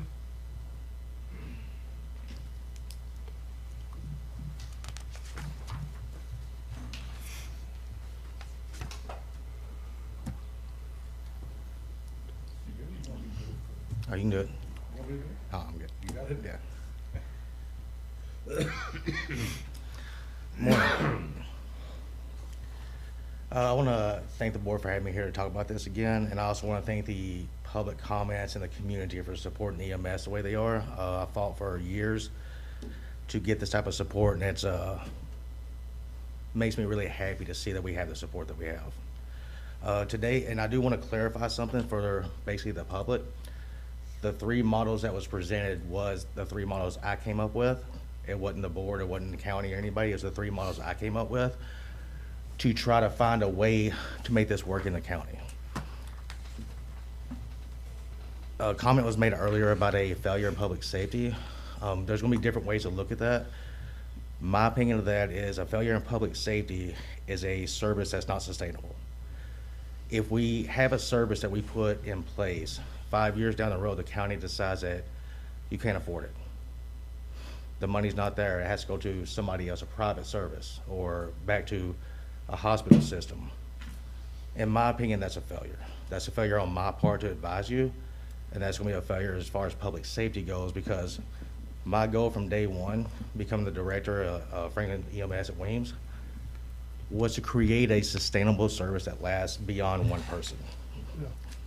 The people that's been here for a while has seen the directors come and go, usually every year or two. Every time a director leaves, the service, a lot of people leave, or the service kind of crumbles. It goes through a point where there's no employees. Somebody else comes in, brings in their own people, and it kind of recovers for a little while, and then the system repeats. What I want is something that's not relying on one person. It's a system as a whole and not an individual. Today, and correct me if I'm wrong, I presented three models last meeting. We're currently trying to decide between two, correct? Or are we still deciding between all three? I really don't think we made a decision about that. I know that I publicly said Okay. that it looks like what we can afford is this model. Okay. That is the comment I made. And I want to make sure that the public knows why we are where we are. There are a couple of things that are going on in the background that maybe the public's not aware of. Mm-hmm. So one of the things was Baker Tilly, which we hired at the direction of, or the recommendation from the Florida Hospital Association, did some work for this board, for the county, about Weems and about the system, to see, where critical access, where there's this new model of rural emergency hospital, which one might work better, would one be more beneficial for us than the other? He basically come back and told this board a couple of months ago that, yes, you could actually probably make a little bit more money with a rural emergency hospital. There's some things you're gonna give up. but you can afford neither one of them. What you really need to do is try to partner with a bigger facility, a TMH, an HCA, a Sacred Heart. You need to try to partner with someone. We had been having discussions preliminarily with TMH about that kind of partnership. And it was expressed, and he said, and he told Michael Marone and I both were there. He said, look, I'll just go and tell both of you, it doesn't matter if it's us or somebody else, we're not going to do your ambulance service for you. So you guys need to figure out how to make that a county department and move forward. Well, in the middle of the presentation from Baker Tilly, what else also came out is last year we paid over $500,000 more just for labor for our EMS. That is not sustainable. I mean, we can do that if we want to just keep the building we have and never get a hospital, but you can't do both. You can't keep trying to save money to build this building, which has went from $1 million when I first started on the board. That's what was in capital outlay in 2016. There was $1 million there. Good, bad, or indifferent, that is the truth. Today, there's almost 12 million. We're doing our best to try to move forward to build a facility here in Appalachia. But if we spend all of our money on EMS, you're not gonna build a building too. So we have to find a way to make this work. So I wanna set that up and let people know where we're at in the discussion. Please proceed. But that's where we were. If it's okay, Chairman, I'd like to make a comment about that, the $500,000 more for salaries. What I want people in the community to understand is the amount of overtime it took at that their dollar per hour is a massive amount of overtime. That's the shortage, that's a call-ins. And to maintain the 3 ambulances and a chase vehicle, that's what it took. And there was even, if you remember, I don't have the numbers in front of me, unfortunately, but even with that increase, there was still a lot of days where there were shortages, whether it was just 2 ambulances, BLS trucks, down a chase vehicle, because that captain, one of the big things they do is if we have a call in and we can't get somebody to cover, they jump on the ambulance. Right. So if we don't have that position, say we go with a 3 ambulance, which I'll discuss this more in a minute, but if we go with just a 3 ambulances, no captain, I mean, how many days a year are we gonna have call-ins that we can't cover? Right. And then are we gonna have a minimal staffing to avoid that $100,000 plus a year salary? So are we gonna say it's okay to go down to 2 ambulances these days? Yeah. But more we'll get into in a minute. I'm kind of getting on a soapbox right now. I apologize. No, it is one of those things, Louis, that we just have to work through it. Yeah. Because it also, that was something that this board was unaware of. Not only did we pay more for a service, but we were down to 2 ambulances already anyway. Yeah. For a majority of the year. Yes, sir. For a service we were paying for that should have had at least 3. And we were not only paying for the 3, we were paying more than we should have been paying for the 3. But anyway, go ahead. Another thing I will put in this last minute is I wanted to make sure everybody's aware of our current system. Is 3 ALS ambulances, a captain / chase truck, and 1 director with a total of 22 full-time employees. Yep. According to Weems, I don't have the exact number, but it's right at 2.1 million total that it costs, and that's without FRS. If you calculate FRS into that 1.7 million that the salaries were last year, it'll be around $560,000 added to that for FRS. I did take the 3 ambulances and 1 captain out of this presentation. I just want to do a quick review of the different models. But I was under the impression we was down to the 3 ambulances, no captain, or the 2 with a captain. So I did take it out. If y'all want to discuss it more, I'd be more than happy to. In my personal opinion, if you're looking at the best coverage and money's not there's no issue with money, we can get whatever we want, it's this model. This model is going to be the best as far as coverage. But at the same time, I don't think this model is going to be sustainable based on call volume, based on billing, and based on what is needed. Because when you look at, I'm being conservative with the billing aspect of it because I don't want to make promises that can't keep. I think we can do a lot better than what I stated in the presentation. But that's still a lot of money to commit to every year. And it's easier to add, and it's harder to take away. So I put this in here because there was a little confusion, and I apologize for not being clear on how I came up with some of these numbers. there are things I can't account for. I don't know what the annual leave accrual rate is going to be. I don't know sick leave. So it's hard for me to estimate that. It's also hard to estimate overtime. So overtime is not calculated into any of my numbers for the call-ins and everything else. So these numbers are possibly going to be more, which that directly affects your FRS and FICA, unless I'm mistaken. So the cost for the total service would be a little extra because I don't have a basis to get those calculations off yet. In the number of EMTs, I just did an annual pay based off of, once again, I don't have the exact pay. I did what I thought would be a fair pay, and if we move forward with this, we'll nail that down to be a little bit more accurate. Health insurance, just annual cost per employee. Billing was like I said, I lowballed it a little bit because I'd rather be safe than sorry. And then the amount needed, and this I think is where the confusion was, is the amount needed is going to be the total additional money, the total tax money that's going to be needed to keep the service running. Mr. Chairman, Louis, a quick question. That billing, that's estimated off of historical billing, and that's been done through Weems or Alliant, correct? Correct. Okay, I just wanted to get some clarification on that because I know we've had some billing issues out at the hospital, collections, and that would weigh in huge on the numbers there if we can get that hashed out. Yeah, and something else with the billing is it's the payer mix as far as how many self-pay you have, how many Medicare, commercial insurance, and then it also mileage. Are we going to TMH or are we going to Weems? That's going to change the amount that we collect from Medicare, Medicaid, these other. So there's a lot that goes into that, and without pulling a lot of data, it's really hard to get a accurate estimation on that. So here's one of the models, a quick review on this, the 3 ambulances and no captain, 9 paramedics, 9 EMTs, a director, a total of 19 full-time employees. If we go with this model, you're going to need a additional employee, like a office manager or a assistant or something. The reason is those captains don't just respond to calls. They help out with scheduling, ordering supplies. They do a lot of admin work to help, or operational type admin work to help out the director. And there's a lot of extra work that I realize now that I didn't realize when I was here before, that goes into keeping the service running as far as compliance with the DEA, state, national. There's a lot that goes into it, and it would be too much work for the director to do this without captains, without somebody to help out.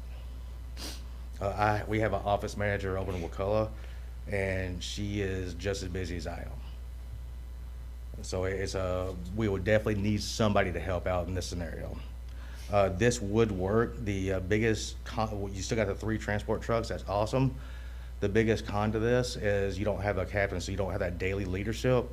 If an issue comes up and the director is not available, then they just got to figure it out. So you don't have the leadership. You don't have that person to be on scene that has the experience, that's potentially critical care certified. So you would miss out on that.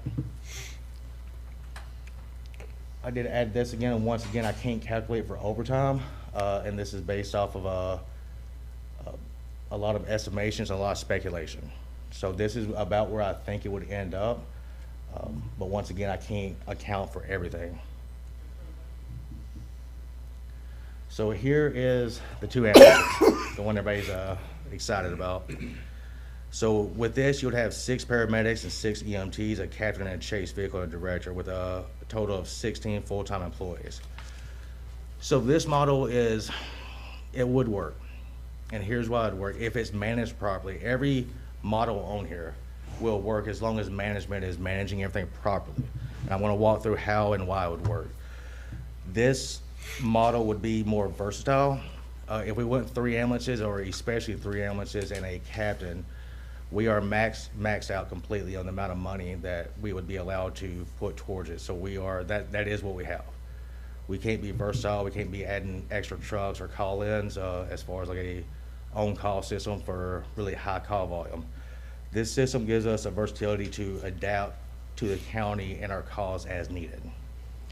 One option would be, and I didn't go through this very well last time, so I want to go through it in more detail. We could have an on-call system. I know hospitals do on-call. We could do it several different ways. Pay an individual X amount of money to be on call if our call volume starts to spike, or we get some low acuity transfers go out, high call volume, holidays, special events, 4th of July, Labor Day, Memorial Day. When we know there's a call volume spike and we can track it with data, we put an extra truck in. And I can't estimate exactly how much that would cost, but what I did is I did a on-call of $100 times 365, and then just did a rough estimation on how many times it'd be called in. And that's why I got, don't think it'd be more than 100,000 a year. And that's to call people in the spot when the call volume spikes in different times. Mr. Chairman, I got a question. Louis, that's so, I appreciate you throwing that up there. I mean, who's to say you getting a high call volume, it's peak hours of the day, and then I know a lot of our EMTs, paramedics live out of town. By the time they get here, we're paying them $100 an hour, and then by the time they get here, the volume might decrease, and so it's like, why?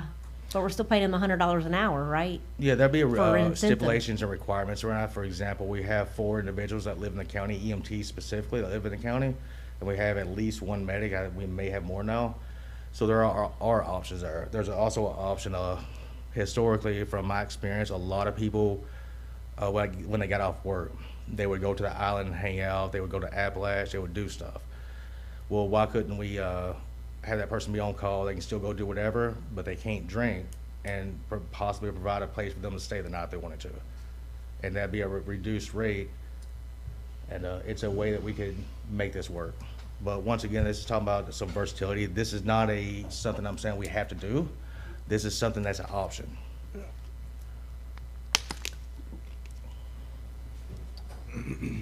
But if you, depending on people from out of county to come in, the only time that would work would be for non-emergent transfers. So by law, stat transfers being like trauma alerts, STEMI, strokes, are the ones we had to respond to the hospital like it's a 911 call, or if there's something that's truly emergent going on. If it's a non-emergent consult or something of that nature, we can schedule it. We can get somebody to come in and take the transfer. So that's something else we could do with that. This is just going through the numbers again.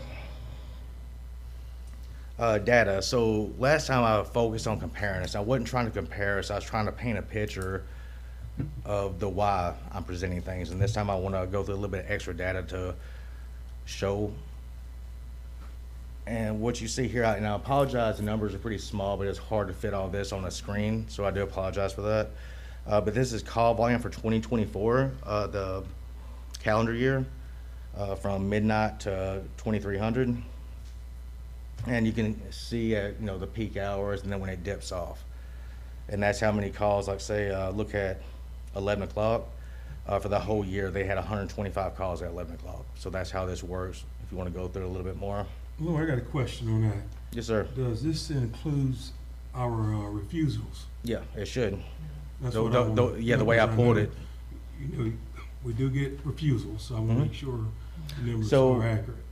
So one way and maybe I need to do a breakdown of both, because it was said earlier, and it's a fantastic point. If we take a transport, low acuity or high acuity, either one to TMH, there's a good chance we could be there for 5 minutes or even up to 3 hours. We don't know. So that's something we have to take into account. With a refusal, it's going to be anywhere from 15 minutes to 30 minutes on average. So breaking this down into, and I should have done that, I apologize, breaking it down to both ways would be the best way to do it, to show, and that could show the time, the potential time the truck's out of county. And this is calls by month. One thing that I've noticed about pulling a lot of these numbers, and I can go back and get the exact numbers, but we've had a drop in call volume over the last few years of about between 1 and 200. And Weems has noticed it too, because before I left, I was questioning, about our billing, like why are we not getting more calls, more billable runs? And I talked to John Solomon briefly, and my speculation is what I've noticed since I was here in 2009-10 is the people visiting seems younger. And he did say that the people visiting are younger now, and I'm wondering if that's what's causing the reduction in call volume. But I remember historically, the summertime, there was a huge spike, but it's starting to level off more now. You do see a drop in the September on, but overall for the year, it's a lot more consistent than what it used to be. So this is, I was wanting to put this in here. I'm not going to go through this in detail. This is for everybody to look through, and if you got any questions or anything about it. So this is based off transports. I do want to be clear, I did pull this one specifically off transports because of the turnaround time. If you do a average turnaround time, and this is averaging going to Weems, Sacred Heart, Panama, and Tallahassee, there's going to be about an average turnaround time to two to 2.5 hours. I can't track the exact amount because I need to, the way the reports are being done is when they clear the hospital, not when they're back in the county. So for me, being as far out as we are, a truck's not available till they're back in the county. So it's hard to get the exact number because of the way the reports are being done. But if you look at this, I mean, it varies. And this is why it's hard to predict as far as saying that we're going to have a truck on Friday and Saturday because we know call volume, because it's all over the place. I mean, on a Sunday, for example, you have a couple of Sundays there's no calls, no transports, and then you have a couple of Sundays where 3 trucks wasn't enough. So it's all over the board, and that's what I was wanting to show. And this shows a week ending 3/9 to 5/4, and this other one was, I apologize again for the small numbers, but this is for 2024, just to give a good comparison to the 2 different years. This is just go over the average transport and total calls per ambulance with the 2 different models, and this is taking out the captain. This is not including the calls that captain mitigates or when somebody jumps on the truck with a captain. There's not a huge difference. The problem's going to come once again to the transport times and the hospital wall times. That's something that can't be predicted. But when you look at the overall numbers, the breakdown is pretty close because of the call volume. So my job here, to me, is to give the board all the information and let you make the most educated decision as you can. There's, like I said, there's pros and cons to every single model. The 3 trucks with a captain is going to be your by far your best. There's going to be issues with that as far as the cost, overtime and cost is, and then do we have enough employees? Can we maintain enough employees? Because if we don't have enough employees, now we're going to be dropping to 2 ambulances and a captain anyway. The 3 ambulances we already kind of talked about is when people call in, we don't have that captain to help cover, or once again, overtime and the overall cost. 2 ambulances, you might not have the coverage, or there's going to be days where you're going to be in a tighter situation than you might be otherwise. If managed properly, all 3 models would serve the community as far as healthcare and public safety. Once again, you have to have we have to transport to the appropriate facilities, make sure we're not taking ear raid to Tallahassee, things of that nature. We have to look at it as a more holistic approach to look at the county as a whole, but it can be done. So I put this up here. If we go with the 3 ambulances or the 2 ambulances and a captain, it's going to be a downgrade compared to what we have now. That is what it is, because we have the 3 ambulances and a captain right now. But what I wanted to show this for is the 2 ambulances versus the 3. You still have 3 response units, period. The only difference in this is you have 3 transport versus 2 and 1 that can treat. That's the only difference in those 2 models, is the 1 transport. You still have the coverage. You still have the immediate response as far as medical care, being able to intubate, ventilator, give medications, and also on these captain trucks in other counties, they are able to do more, like give blood and do other things. And that's something that can be looked at as well for the captains, because you can do, medical director does special training and can sign off on that. So that's something that could be looked into as well. But I wanted to show this, to show the map and to show that the initial first response coverage is the same both ways. The difference is the transport. No matter what we do, you're always going to have the calls where there's going to be wait times. If we have one ambulance, it's going to happen a lot more. If we have 6 ambulances, it's still going to happen on some of those days I showed you, but it's going to happen less. Our job, my job right now, and my job when I was here, is try to mitigate that regardless of how much resources I have. I'm supposed to look at the system as a whole and try to put things in place to mitigate that issue, and that's regardless of staffing. So I think it can work regardless of what we do. We just have to have I heard somebody, I laughed at this, but I heard somebody make this comment, the aces in their places, have the right person for the job, the right person that can manage this properly. And that's gonna be the key to whatever you do moving forward. Louis? Yes, sir. One thing. You mentioned about the 3 ambulance with a chase truck versus 3 ambulance with no chase. And you mentioned about not having enough personnel. Now, that would be for the 3 chase with 3 ambulance with no chase, correct? Not having enough I'm talking about our current model right now. And staffing, from my understanding, from talking to James, he has been hiring people. I'm basing things off of last year's numbers because that's the data we have. And if we look at January up to, I can't remember what I presented last, the dates I presented last meeting, but it's from January to, I think, April, sometime in April. They was down at least 1 employee or more, an average of about 10 times a mile. So that means, so if you're down 1 employee, that captain gets off of the chase vehicle and gets on the ambulance, so you still have 3 ambulances. If we didn't have a captain on that day, then you would have basically just a 1 individual in an ambulance, where you can't operate in that way. But I know James has done a great job in hiring people, and so that might be a lot better now. Or on the way, I know he's orientating at least 1, maybe more.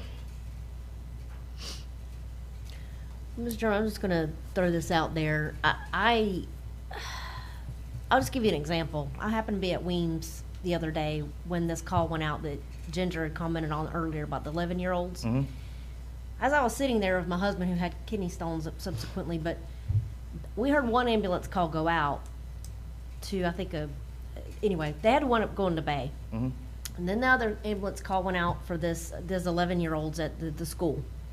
And with a broken arm, I know that they pretty much aren't going to take the Weems. They have to go somewhere else because Weems isn't a trauma. They can set the arm, but they can't surgically repair or have an orthopedic. They don't have orthopedic there. So that probably, and I don't know what the outcome of that was, but I'm sure they had to go somewhere else. So that left technically 1 ambulance in the county at that time. I'm not saying this is what happened, but I'm just saying I know those 2 calls went out, and I don't know where that other ambulance went, or if they had to go to Weems while the other one was out of county. But hypothetically, and this is a situation that can happen, and it has happened, where you have 1 ambulance covering a 70-mile wide county.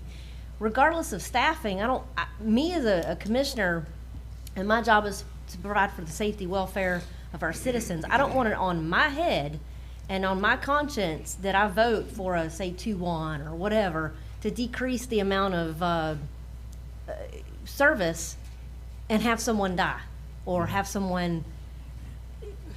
I don't want that on my head, on my conscience. And I know no first responder wants that either. And I know what it's like to give CPR. It is. You give CPR 10 minutes, you're exhausted. We at the hospital are lucky to have other people that can take turns. These first responders may not have that. And if they're waiting on the ambulance, I know seconds matter because I am in the healthcare field. I've seen it. I'm not in the field. I'm in the controlled environment in a hospital setting. I've been a first responder before in Alligator Point. And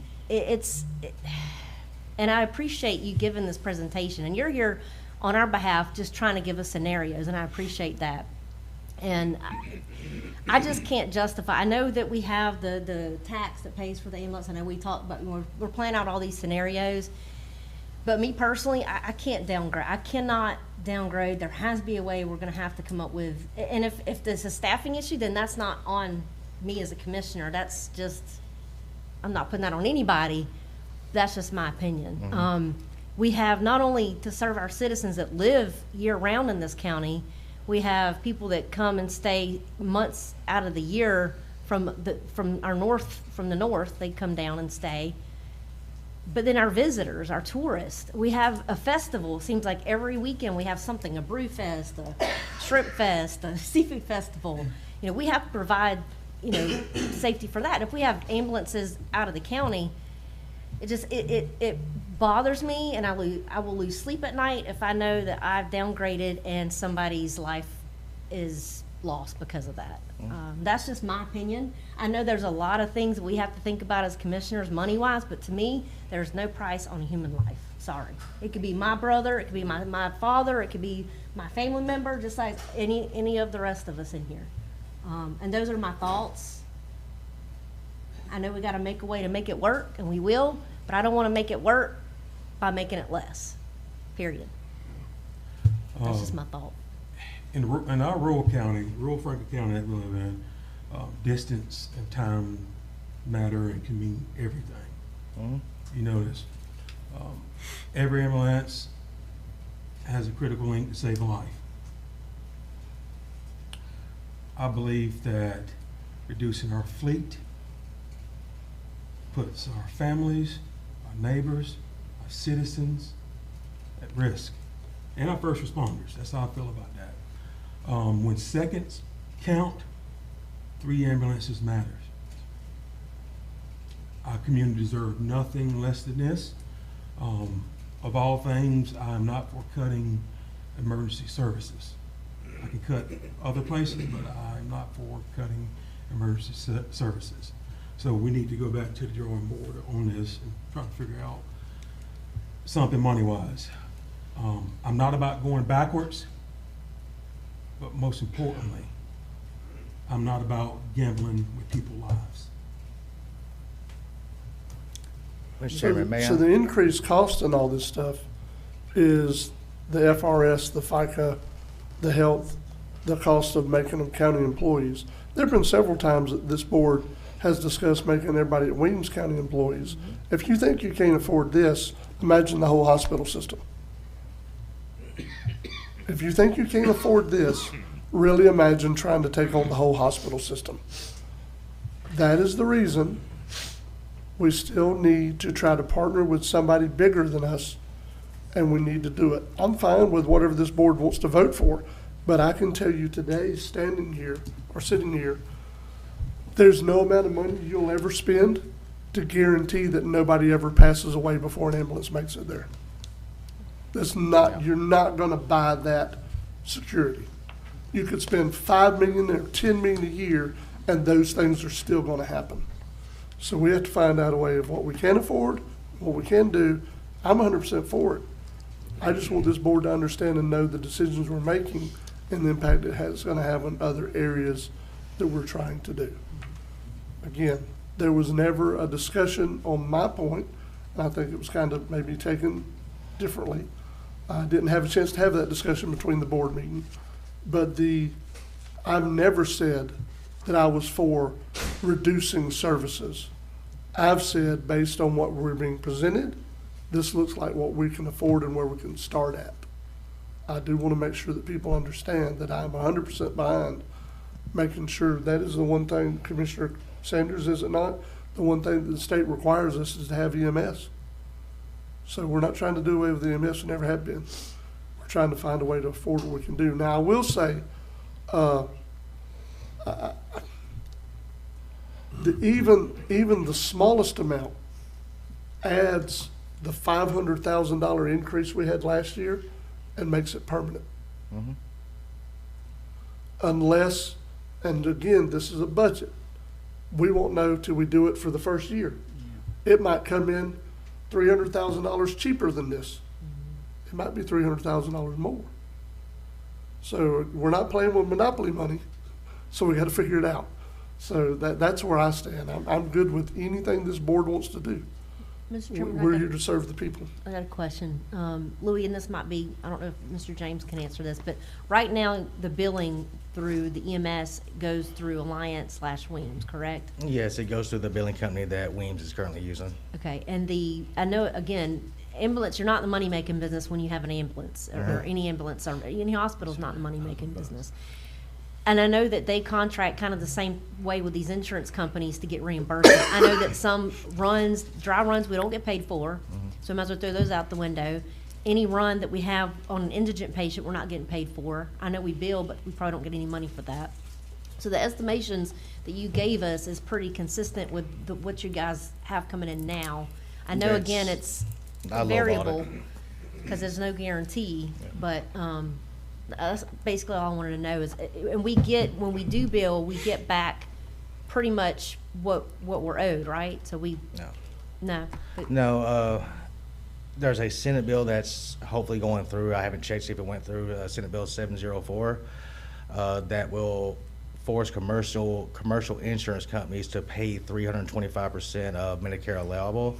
However, we can charge whatever we want, but Medicare is still going to just pay us X amount. Medicaid is still going to pay us just X amount. Because it's a And it's percentage not- in contract. Yeah, and it's not contractual. close to what it actually costs, unfortunately. Mr. Chairman? Yes. I'm gonna tell you, I'm for what we've got currently. I think it's working. It may cost a little bit of money, but like you said, you can't put no price on anything. I mean, that's not it. Our job is to make sure that we keep services at a certain standard, but don't downgrade on the services.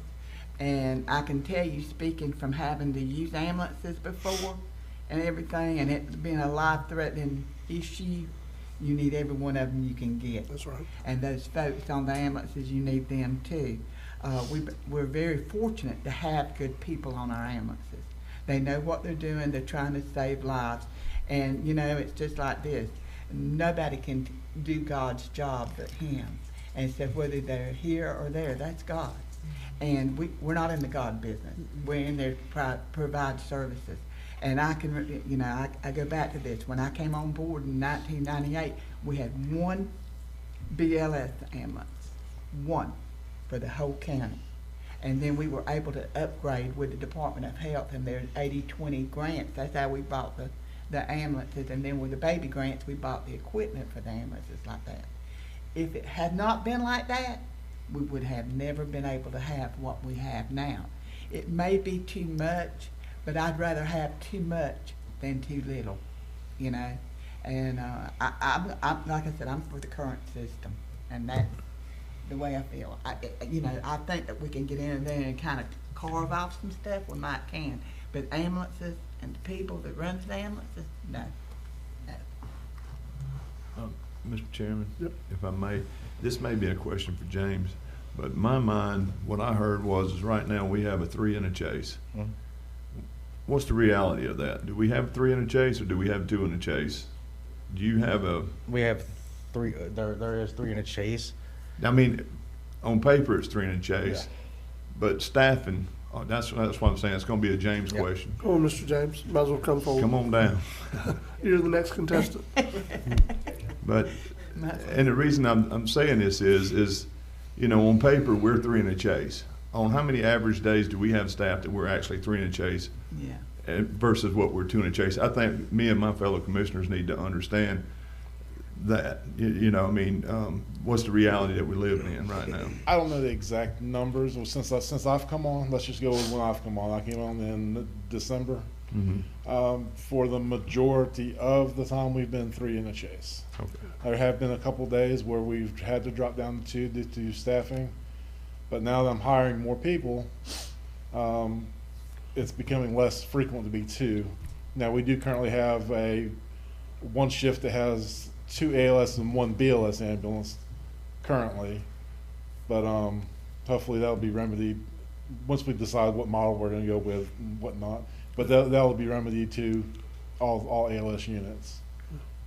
So as of now, the way I can speak is we 3 in a chase is where we're currently at. Like I said, majority of the time, I may say, out of the time I've been here, maybe a week and a half total time, we've had 2 trucks. So before I got here. I can't really attest to too much because that's when Randall and Louis were here. But it did seem like we were more 50-50, 60-40, ALS to BLS, or 2 to 3 trucks. 60% 3 trucks to 40% 2 trucks. Right. That's just my guesstimate. And Mr. Chairman, just to add to it, I think Ms. Willis brought this up. When you do transport to say TMH or Bay, you guys do have to, if there's no nurse to take report for that patient you are dropping off, y'all essentially have to sit with that patient until a room becomes available, or you have an available nurse to get that report to. Otherwise, y'all just basically standing in the hallway with that patient. And that could take 3, 4, 5 hours, 6 hours. If they have traumas and codes, they can't. Right. So I know personally, I've sat on the wall at TMH for 2.5 hours before I finally got a room. You get our room available. And that's less time we're down an ambulance in the county, minus the 2 hours, an hour and a half, however long to get back. I don't know. There's a lot of variables, and we can't guarantee certain things. But that's why when I said, I don't want to downgrade, because there's at any given time you could have one ambulance covering the whole county at any given time. There has been. And I know we got the chase trucks, and I know we have our first responders, but again, same thing with what I just said. I'm not going to belabor the point, but. James, I got a question while you're up there. So, when y'all have training, when there's a training. Yes, sir. Is that truck considered down? No, sir. That truck's available as needed. It might not be in the zone where it belongs, depending on where the training is being held. But the truck is not out of service. It's still an in-service truck. Now, if that's the only truck there, they may be the last out truck, but they're still in service. I'm going to speak with you about that. I want to ask a question. Mr. Louis mentioned a couple of times, James, in his presentation about the management of whatever system we're using. How do we, if you can tell me, how do we currently manage our zones when a zone is vacated because of a run? So if Appalachia is vacated, they have to take somebody to TMH. Mm-hmm. Do we leave everybody else in place? Yes, sir. Okay, what if a run's made from East Point? Do they still stay over in Lanark or over in Carabel? If it calls in East Point, then either, and say Appalachia and Carabel's available. Yeah. The East Point is still blank, still nobody there, but most of the time Appalachia comes over and covers that zone. So if there's ever a scenario, I guess what I'm trying to get at, if there's ever a scenario where a whole side of the county is vacated, does the remaining ambulance stay on one side, or they move more central? Right now, there's nothing in place. Okay. Something we could look at. Just a thought I had while we were talking about this subject. And Mr. Chairman, on that same question, when we have an event like the Brew Fest or the Shrimp Fest or whatever, do you guys leave a truck where that event is taking place? We don't leave it there. Now, it is available. It is but available. If y'all get a call, y'all will go Correct. wherever the zone is. Okay. Correct. Yeah. We don't have any dedicated, even football games. Football games aren't dedicated. We don't have a dedicated truck. We'll be there for standby. But if you get a call, you have But to if everybody else gets a call, they'll be last out. And then if they have to go, they have to go. Okay. So how do we do with the chase truck? Chase truck never leaves, correct? As long as there's somebody on the chase truck, the captain does not leave the county. Okay, well, I can't say never. We're basing it on that because you just said that most of the days we've had the 3 and the 1, so we've had a chase truck. That's what I'm basing the question on. Okay. So I don't want to downplay being available at those football games. Thankfully, my sons went through school and never got major injuries, but the other parents aren't that lucky. Right.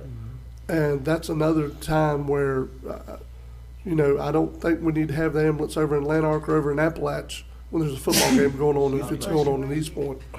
Even if it requires sending a chase truck there, it might not do a transport, but they can do services, ALS services.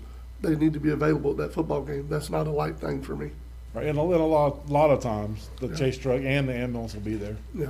So Mr. Chair, I wondered that same thing. I'm glad you asked that question about when ambulance go out of service, do they move centralized? Yeah. I wondered. I mean, I was just wondering, you know what I mean? Because that's some of, like, I think the discussion Ms. Ginger had earlier, then she was talking about they were waiting for ambulance to come from care about Appalachia. Well, if everything's vacated from East Point and Appalachia, in my mind, and I'm just simplistic, why was that services in Carrollville not moving more central to begin with, based on the population? Yes. But that's just me, you know what I mean? Because it's a whole lot shorter trip from East Point to Appalachia. You know what I mean? It's a long county, it's difficult, I understand And that. Mr. Chairman, it's difficult to, I mean, I know we have certain areas, it's hard to justify where we're gonna get more calls at. Are we gonna get more Yeah. calls in Appalachia today, or are we gonna get more calls in Lanark? It's hard to justify and decipher any of that, because again, there's all of these variables, but, I mean, I have to say, it's not an easy task to manage or think about these things, but, you know, as the chairman stated, that does make more sense and be more centralized, but then again, if say they do move more central to East Point, then get a call to Alligator Point, then what? You know, it's kind of a catch-22. So, but I don't know. I believe again that we can work this out, make it happen. It's just a matter of trying to cut other areas that can be cut. Well, it also highlights the fact that of the three, to be Yeah. honest with you, is what it highlights. That's what it really highlights. The other thing is, this is not trying to, you know, promise anything, but one of the discussions we were having, we were talking with TMH, was the fact that they themselves, if we get to that point of making any kind of agreement with TMH or someone like TMH, they themselves have a transport company. And as long as it's somebody that's stabilized at Weems, he said they would have no problem transporting from hospital to hospital, so they could potentially send their transport to come get our people to transport once they're stabilized. So again, that's gonna, the amount of need, you know what I mean, how quickly they need to be there, you know what I mean? So that's, it's not gonna work for every scenario, but that's one of the things we discussed. Mr. Chairman, if I may, so following on that lead, and I was thinking about this from the time they started, Louis showed some of the scenarios with 2 trucks and a chase truck and the different ones. Even with 3 trucks and a chase, should we not still consider a company that, other counties or a company that can do some of our transport for us? Because if we're talking about, Commissioner Amerson said it perfectly, on paper we might have 3 trucks, but if we have one out on a transport and one on the opposite and on a call, we're still down to 1 unit. Mr. Chairman, there are contracting companies at Yes. Calhoun. You got Lifeguard, you got LifeNets. So I can't remember, but those are options. We just That's- have to get contracts with them or That's- get their, I don't know what it entails. I guess it would be a contract and a flat rate or whatever, but that's something else we've got to think about, whether adding into all this budgetary money that we're talking about, because let's face it, we all have to think about money at the end of the day. They're pretty expensive, and it takes them time to get here. And as the chairman stated, yes, they can come and transport, but if you've got a patient that needs to go out now, Yes. that's on a vent and they can't fly, and the ambulance has to take that patient code 4, code 3 to wherever, we don't have time for those trucks that come in. Or they service back up to our units, so we still have 2 or 3 units in. But if they're in the transport, county. they won't come in and say, well, we'll cover the county while, we'll transport the patient, but we're not gonna have, come and basically serve the county. Yeah, no, I was asking Yeah. the opposite way. Instead of a contract with transport, if we have to do a transport, can we have agreements with the counties around us or somebody else that will cover the side of the county that's, because we're a long county. Well, we already have that, right? We already have mutual aid, right, Mr. So Chairman? there's mutual aid, but it's going to be really hard to put something in writing because that's binding.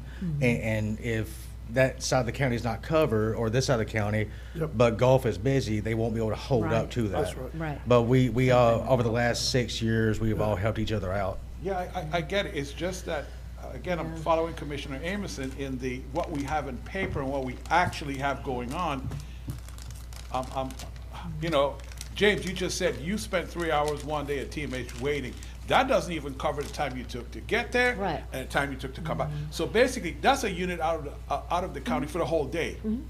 So Commissioner Amerson, like you said, really and truly, on paper we have one thing, but actually, that's not what we have. And to me, that's the bigger problem. It's not just the 3 units plus a chase truck. It's making sure we have as close to adequate coverage in this county as we can. Guys, I hate to be personal about this, I live 5 minutes from Weems. There was a weekend where twice we had to call a unit for my mother-in-law. We live 5 minutes from Weems. One of the days was a Monday morning. I passed Weems. There was a unit right there with the workers outside of the unit. Again, keep in mind, 5 minutes I live from Weems. When we called, it took over 25 minutes to get from Weems to our house. So something's wrong. I'm sorry. So I don't want to preach this false sense of 3 is better than 2, always. I get it. But I think we need to dig deeper. How can we help our EMS service provide the best coverage that we can for the county? Commissioner Emerson, I'm not even sure if this is where you were heading, but I'm thinking, yes, we need to go beyond what's on paper. What can we actually do to help them help our residents? That's what we should be looking at. And I'm sorry, it leads right into my item about a workshop, because Commissioner Ward also said it. Yeah, we don't want to use money as a factor, but money is a factor. So we have to also talk about Baker Tilly said it, Carl Riggs and Ingram said it. They all said the problem with Weems actually was not Weems' operation. It was because they were trying to fund 3 ambulances and a chase truck. That's what was causing the negative, them being in the negative, fiscally, basically. So that and being short-staffed. That you can't guarantee that either. So and that's what caused the overtime, and that's what made it worse. So the point is here.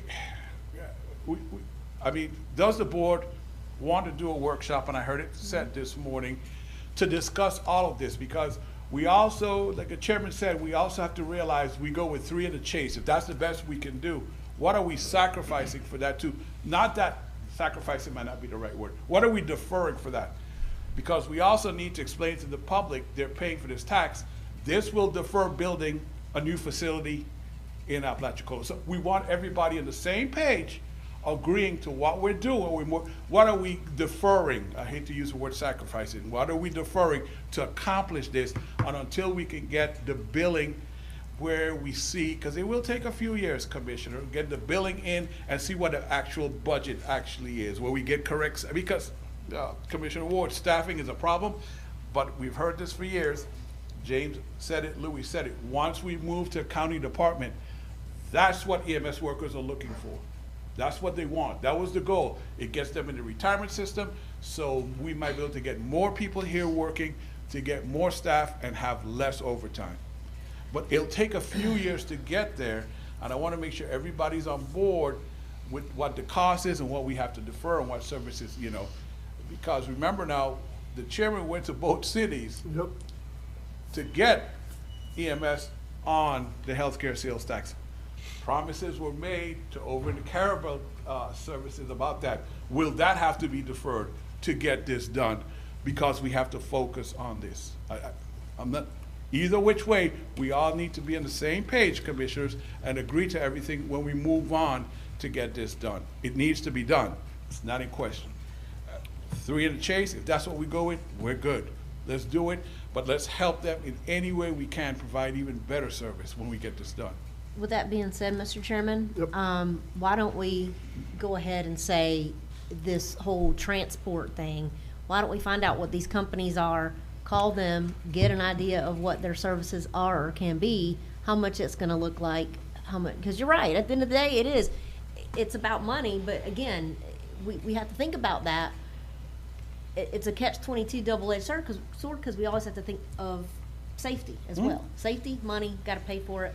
Again, no price. I know we have to because, again, we're a county on a budget, but again, no price to me. So can we call, I think there's Lifeguard, LifeNet, we could Google Coastal it. Care, there's several. Mr. Chairman, may I? Yeah. That's a viable option, but I want the board to be aware if you do that, that's going to take away 160 to a little over 200 calls per year. That's calculating everything I've been showing you, because I'm including transfers. And if the patient is insured, that's a guaranteed pay.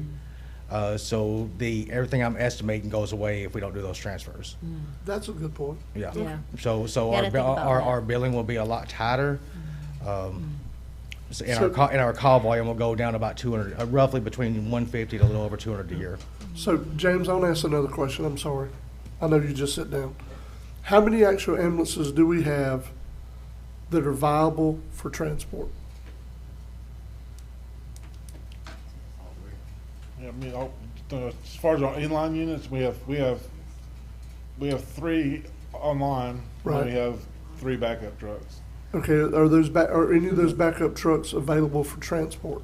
There's typically one that's pretty much fully stocked, Okay. not quite fully stocked, where So, somebody can jump so on. maybe it would do better for us to look at converting some of our ambulances just to transport. But the problem with that, Mr. Chairman, is staffing. Yeah.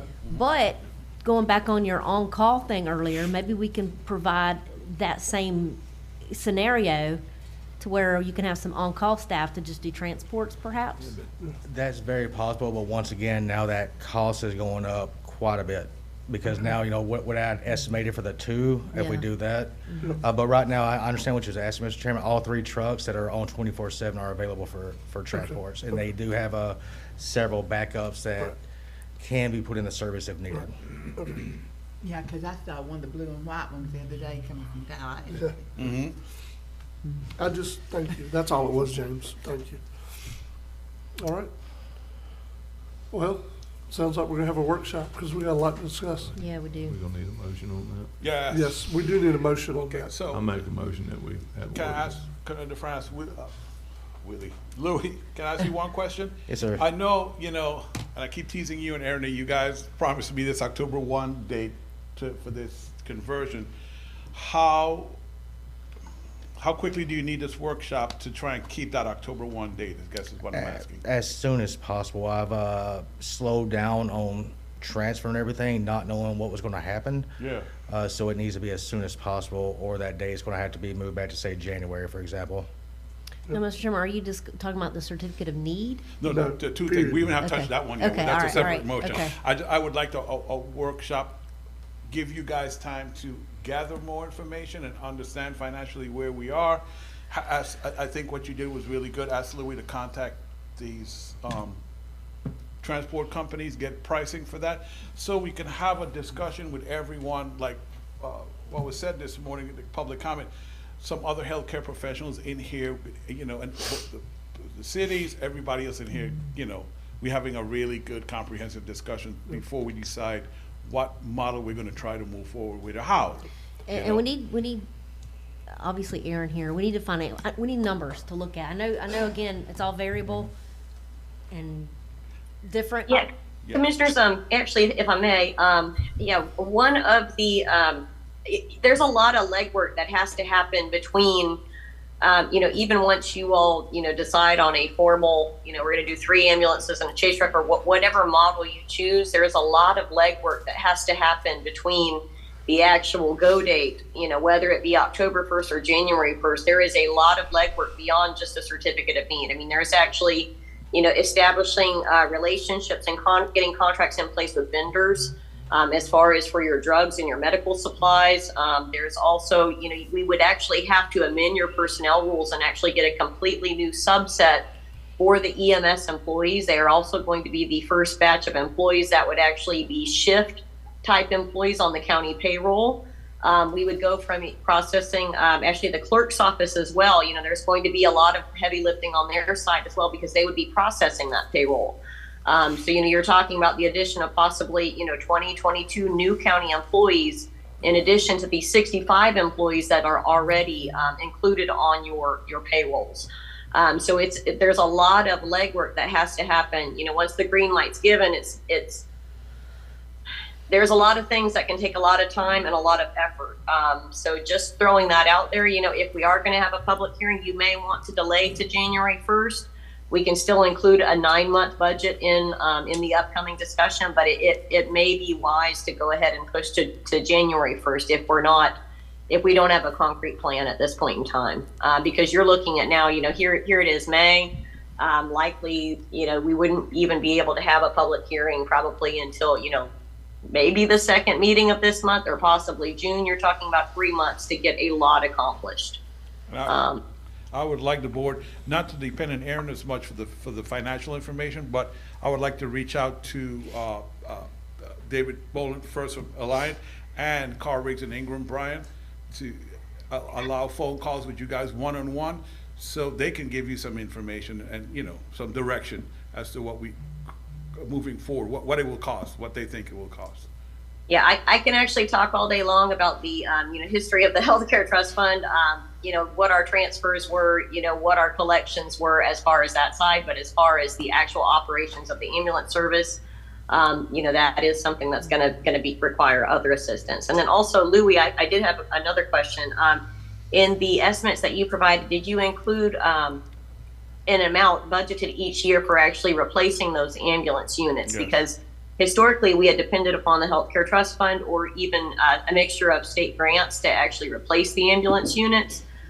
In the future, it is looking like we are not going to have, we are probably not going to have as much access to state and federal grant funds for replacement of ambulance services.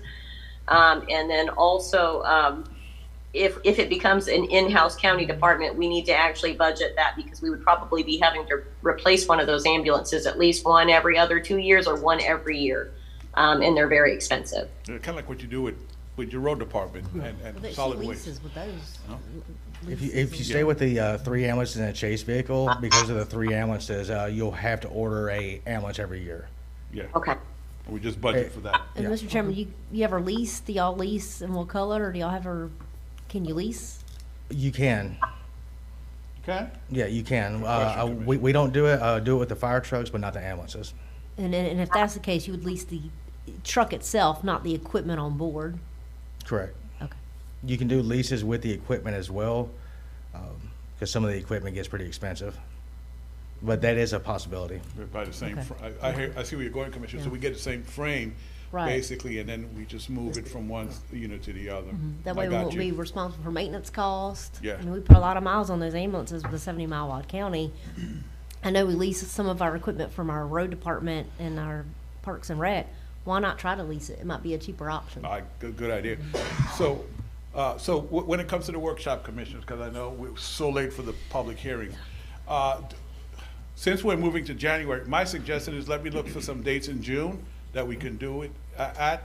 How does the board feel about a 6 o'clock in the evening, 6 o'clock in the evening? It will that be on a Wednesday, one of the other days of the week? Yeah. And maybe a Tuesday evening, like right before your meeting, so it's kind of fresh in your mind for the next morning, and set one up, because again, there's financial information that you guys will need. There's just operation questions that, I know you were looking at me, Commissioner Ward, but I'm gonna look back at Louis and James about them gathering that information for the transport I'll companies. call. I don't mind calling. Yeah. I don't know. I mean, I'm medical, but I don't know when it comes to the first responder aspect of it or the ambulance aspect Yeah. of it, of what it entails. Yeah, I don't mind calling. And let's get that information, and we'll start with the 3 in the chase, and then we'll work from there and see what the numbers are, and then, we'll That's fine. do our best that we can. Yeah, that's fine. And I think if we're gonna do it in the evening, do it at 6. Okay, Be fine. that's fine. Make sure we get it. Thank you. Make sure we get, I really, we need a hospital board here. We need, we need as many people as we can here participating in this discussion. Mr. Chairman, let me make one final comment. I think Louis touched on the subject too, that we've got to have somebody over that department that really knows what they're doing. Yes. Because that's gonna be instrumental. We can get it all down pat and everything, but if you don't have somebody in there good running it, Yes. you don't, you won't know. Yeah. I'm gonna go ahead and make a comment before we go, because I think we should know, because it's, to do with EMS and hospital and clinics and stuff. On the April 23rd meeting, I informed this board that we are down to one medical facility in Carabel, and that's Wayne's East. Well, on April 25th, the clinic closed. Didn't know no reason why or anything. Carabel Clinic? The clinic Of closed, the, the Carabel Weeds, Clinic. the East Clinic? It was closed on Friday, April 25th. When there was no notice on the door or nothing. When I found out, I called Mr. David Mr. David Walker, and I told him, I said, this can't be happening. I said, because that leaves us, this is the reason why it's so crucial for everything. I said, that leaves us no medical facility at all on the eastern part of the county, from east of Carabel on out over to Alligator Point and all. So I want y'all aware of this, because I let David know that this is not gonna be acceptable in my book. That clinic has to be open. I don't care if it just walks through the door, because there's a gentleman there that's 92 years old. He decided he needed to go see the doctor that morning. Well, they accepted walk-in. They were closed. You see what I'm saying? So we need to be more mindful. So when we talk about this, it is the whole county, like it always has been, the whole county. But, you know, we need to keep a check on it, because this is important. And it's to me, it's dangerous Well, not having a facility. you have a hospital board member sitting right there, so make sure she passes And that on. also, She got it. Yep, she got you. and also the thing about it is, you know, we've got to have adequate emergency medical service. We've got to do that. Our people voted on it. Our people voted on it. We voted on it. And we just got to do better. And Mr. David apologized to me. As you all know, that when something is not going right, when something is not in the click like it's supposed to be, who do they call? They call the commissioners. So we need to be mindful of it, and that's the reason why I didn't read them the right act. Also, at the same time, I've been notified by a member of the city commission that certain promises were made to them by Mr. David Walker in order for them to go along with this acceptance into the ambulance, you know, and that I told Mr. David he needs to get with that person at the city of Carabel, and he needs to work that out, because he did make promises, and we don't go back on our promises. So, Mr. Chairman, I will have on my next report, I'll talk to everyone, let me make the circles, and then I'll come back with a date, proposed date for you to approve at the next meeting. So we don't need a motion on this, we're just No, gonna come ma'am. back? Okay. Just let me, All right. let's have some conversations, get some information. Louis, the hospital board, and see what's a good day. We can have everybody here at 6 o'clock to have a really good discussion. That'd be good. Well, Commissioner Sanders, don't be fooled. So Miss Willis might live in Appalachia now, but she's from Carabel. I know She got I know you. she is. She got you. Trust me. Hey, she's on that hospital board with the representative for District 2 Yeah. that I appointed, Mr. John Berry. And I can tell you, he's about like Miss Kristen is. I think the world of Miss Kristen. I've known her all her life. All right, A so, bit longer. Mr. Louis, you do need us to take action on approval of certificate of need, correct? Yes, sir. Yes, I'll make that motion to approve. All right, so we have a motion to approve that from Commissioner Ward, second from Commissioner Sanders, to give Mr. Louis the ability to get a certificate of need for our ambulance service that we're looking at doing here in Franklin County. Any discussion before we vote? All in favor? Aye. Any opposed? That's unanimous. All right? Do you need a break before we start these public Yes, hearings? please. Or you Yeah, will? let's Okay. take a short break before we start the public hearing.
Franklin County Board of County Commissioners now back in session. We're jumping back into our public hearings. Turner Schuler, the first one's on the local planning agency. Yes, sir. May I proceed, Mr. Chairman? Yes, please. Okay, the caption of the ordinance is an ordinance of Franklin County, Florida, establishing a local planning agency pursuant to Chapter 163 Florida statutes, providing for repeal, providing for severability, and establishing an effective date. The LPA effectively is responsible for the management and the advisory creation of your comprehensive plan under Chapter 163, specifically Section 163.3174. Presently, the County Commission has been serving as a LPA. Received an ordinance from 1977 that actually created the County Commission as the LPA. The essential thrust of this ordinance is to transfer that advisory planning authority from the County Commission over to the Planning and Zoning Board of Adjustment with the additional appointment of a non-voting member of the school board.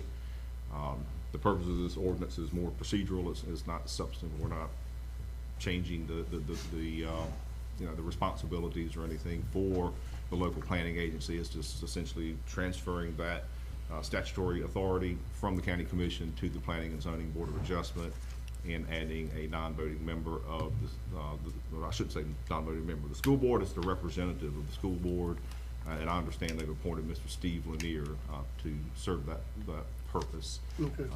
So unless the board has any questions for me, it would be appropriate to open the floor for public comment. I do have a question. Sure. So the way this is written up, is it only, the school's only gonna need to have somebody here, a representative here, serving on that LPA when there's a decision being made on comprehensive planning or zoning decisions or something that'll affect residential density, correct?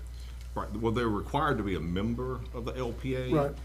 But what it says is specifically, it says that the local planning agency or equivalent agency shall first review rezoning and comprehensive plan amendments in each municipality and county, and shall include a representative of the school district appointed by the school board as a non-voting member of the LPA or equivalent agency.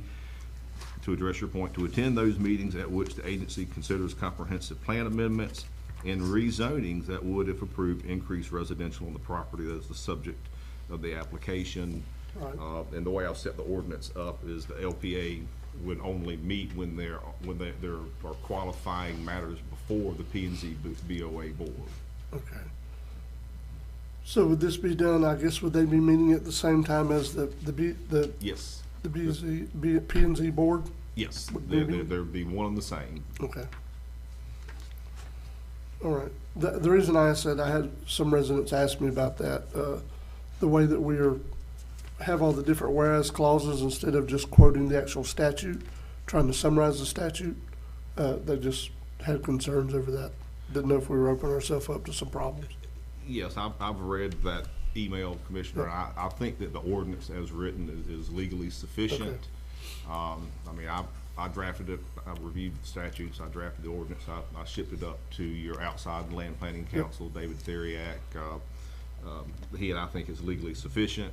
Okay. But there's certainly nothing wrong with belts and suspenders, because I think the thrust of the comment was that somehow the ordinance as written may be interpreted by someone to, not necessarily the person that sent the email, but they were concerned that it might lead to people trying to interpret our local ordinances that we're trying to expand somehow the duties of the LPA. Right. That's not the intent. Right. If you'll look at section 3 of the ordinance as drafted, it says the local planning agency shall fulfill the duties required by Chapter 163 Florida statutes as it's amended from time to time.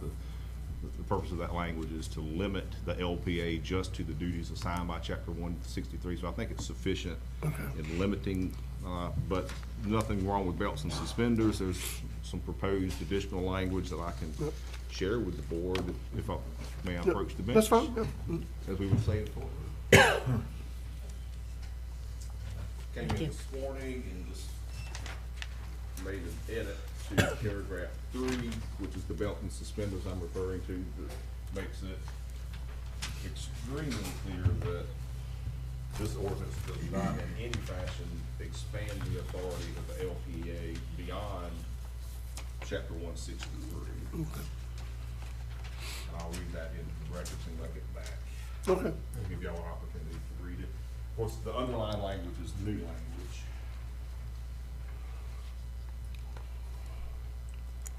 So to address that concern, commissioners, and for the public, I've rewritten paragraph 3 to provide now for your consideration.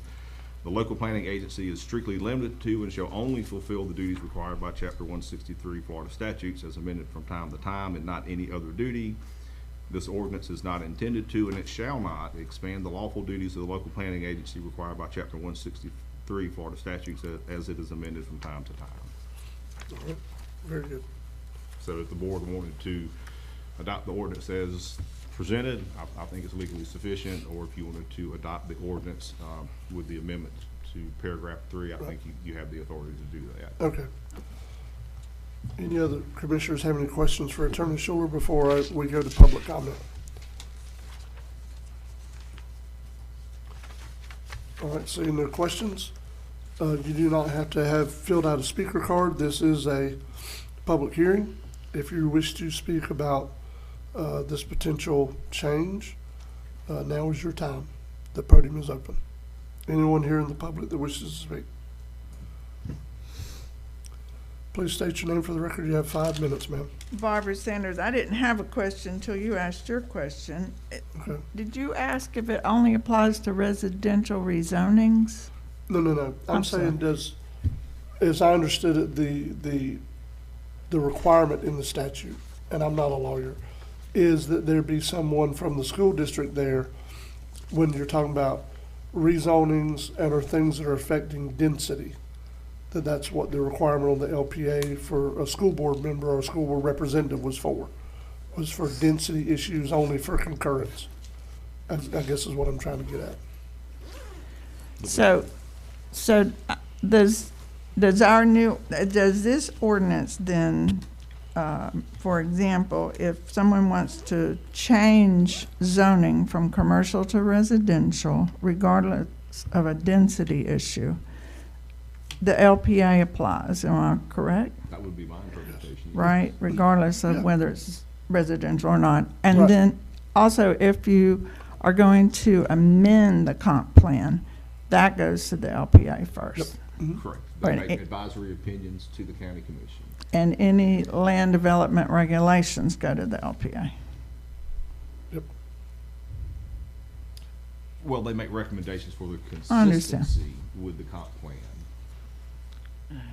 So if there's a new land development regulation, it goes to the LPA for a recommendation regarding whether it's consistent with the comp plan. That's my I'm with you. interpretation. Thank you. Yep, thank you, Ms. Barber.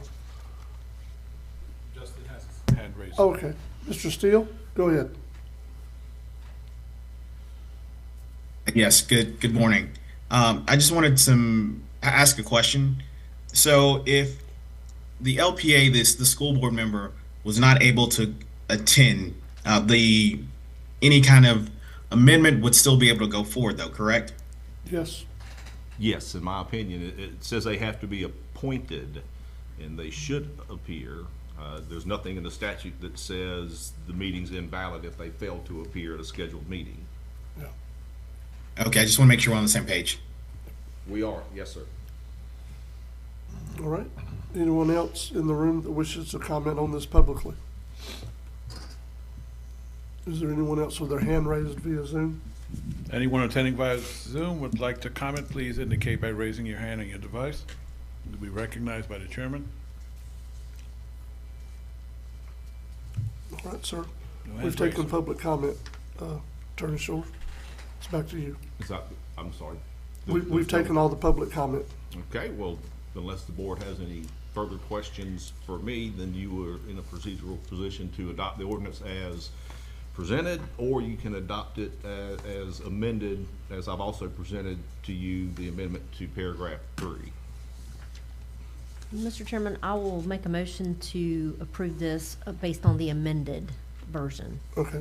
So we have a motion to approve by Commissioner Ward, second by Commissioner Amison.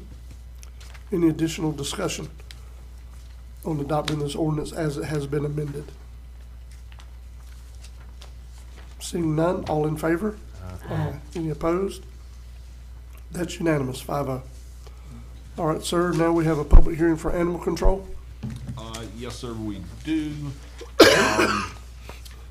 Unlike with most ordinances, I have asking the board to re-adopt this entire ordinance with the amendments that I've presented to you in my report, which are, let me find my report, which are amendments to the dangerous dog provision of the current ordinance, which is section, where is it?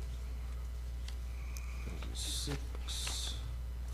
Okay, so section 12 of the current ordinance, which is 2021-03, there are proposed changes in that section to update the ordinance to be more, or to be consistent with state law. Shortly after we had adopted this ordinance, there were some changes made. I didn't see anything that was particularly substantive. There were some procedural changes. Probably the biggest substantive change was that the judicial review of any animal control decisions was transferred from the county court to the circuit court. But pretty much it is the same ordinance with a few updates. The red line that I've provided to you shows the changed and updated information in underlined language. The stricken language has been stricken through and shows as deletions on the right-hand side of pages 6, 7, 8, 9, 10, and 11 of my report. The other change that I'm proposing to the board is the elimination of the Animal Control Appeals Board, which is another one of your citizens boards that is an intermediate step before you go to court. So if someone were to object to a decision by your Animal Control Authority, they could go to the Animal Control Appeals Board. It hasn't been used to my personal knowledge in well over 15 years. And I think it was a dangerous dog case back then.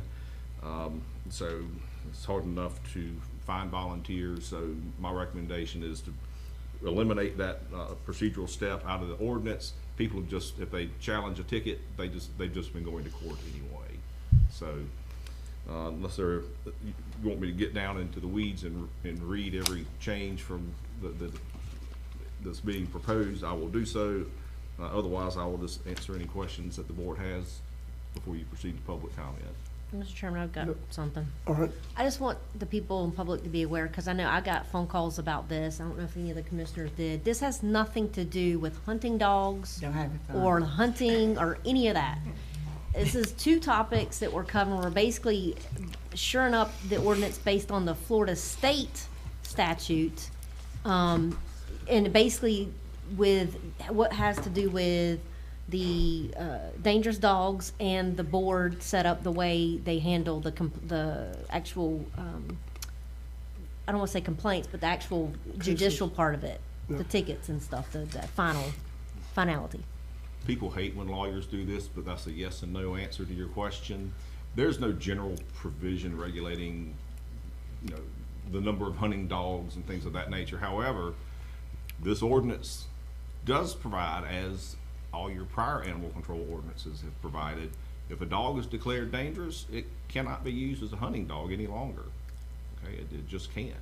Well, that's just, Mr. Chairman, that's basically the whole ordinance anyway. I mean, that's a given. Yes. But there's no, anything in here stating provision-wise, this person, that we are not allowing to have X amount of hunting dogs, or you're not allowed to have hunting dogs, or anything of that nature. We are not banning hunting dogs in Franklin County. I gotta live here too, Or chickens, or pigs, or any of that, because I've gotten calls on that too.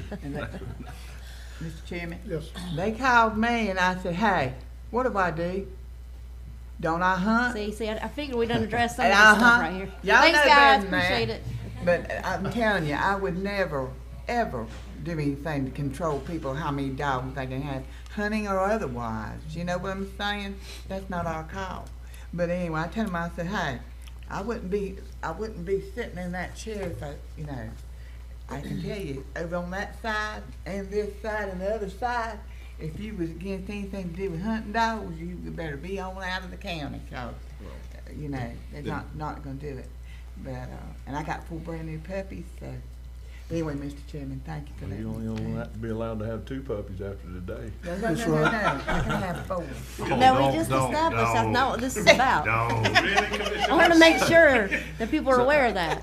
So the only changes proposed, again, are to section 12 for the dangerous dogs, and then the elimination of section 14, which is the appeals board. Otherwise, it's the same ordinance that we've had on the books literally since 2001. Even though it was updated in 2021. Yep. The reason that I have done this as a readoption of the entire ordinance is we have more trials on the animal control ordinance than any other ordinance in the county. Yep. In fact, before I came here this morning, I just cleared the date for 2 more hearings on June the 12th. Yep. So when I give this ordinance to the judge, I don't want him to have, well, here's the part that was good in 2021, and this is the part that we updated. Now, I want one complete document. So that's the reason for the total readoption. But the only changes that were made were to section 12 and to section 14, and all of those have been on the record. For, publicly speaking, for the last 10 days, people have had plenty of opportunity to see the changes and come here now and comment on them if they want to.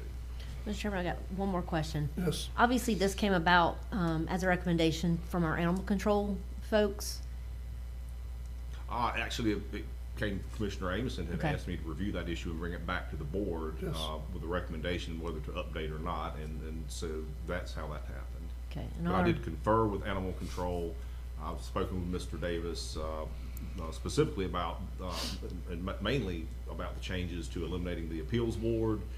He is in support of that, but no, I did not really chat with him too much about the statutory changes because, they are what they are. No, because I saw some of our animal control people here, and I just want to make sure that their voice has been heard too in terms of everything. So, okay, that's all I have.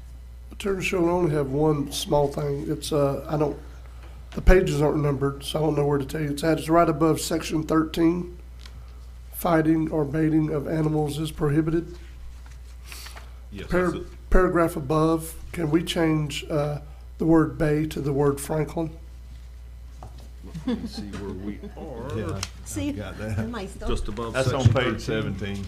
Is it? I didn't have the page I got number. it on Yes, page 10. And where are you again, Commissioner? page 17. It says clerk of Bay County. We need to change it to Franklin, please. Oh, yes.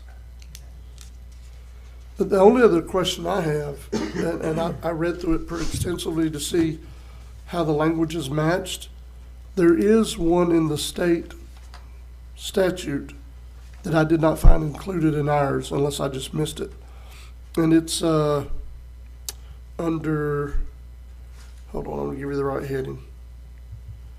767 12 3B looks like. There's a clause there that says if a dog is classified as a dangerous dog due to an incident that causes severe injury to a human being based upon the nature and circumstances of the injury and the likelihood of a future threat to public safety, health, and welfare, the dog may be destroyed in an expeditious and humane manner. I don't see that in ours at all. That only applies after they've already been declared dangerous. Okay. And then there's a second incident. Right, but is that included in our language? I didn't find it anywhere. It is. It's, let me. Okay. I just missed it then. I did look though, diligently. Yeah, it's on page, what I have marked as page 9 on my ordinance. And it refers to 767.13, 2016. And it refers to if a dog has previously been declared dangerous, go away, fly. Attacks or bites a person or domestic animal without provocation, and then in addition shall be immediately. Where it is. It's in there, I know it's in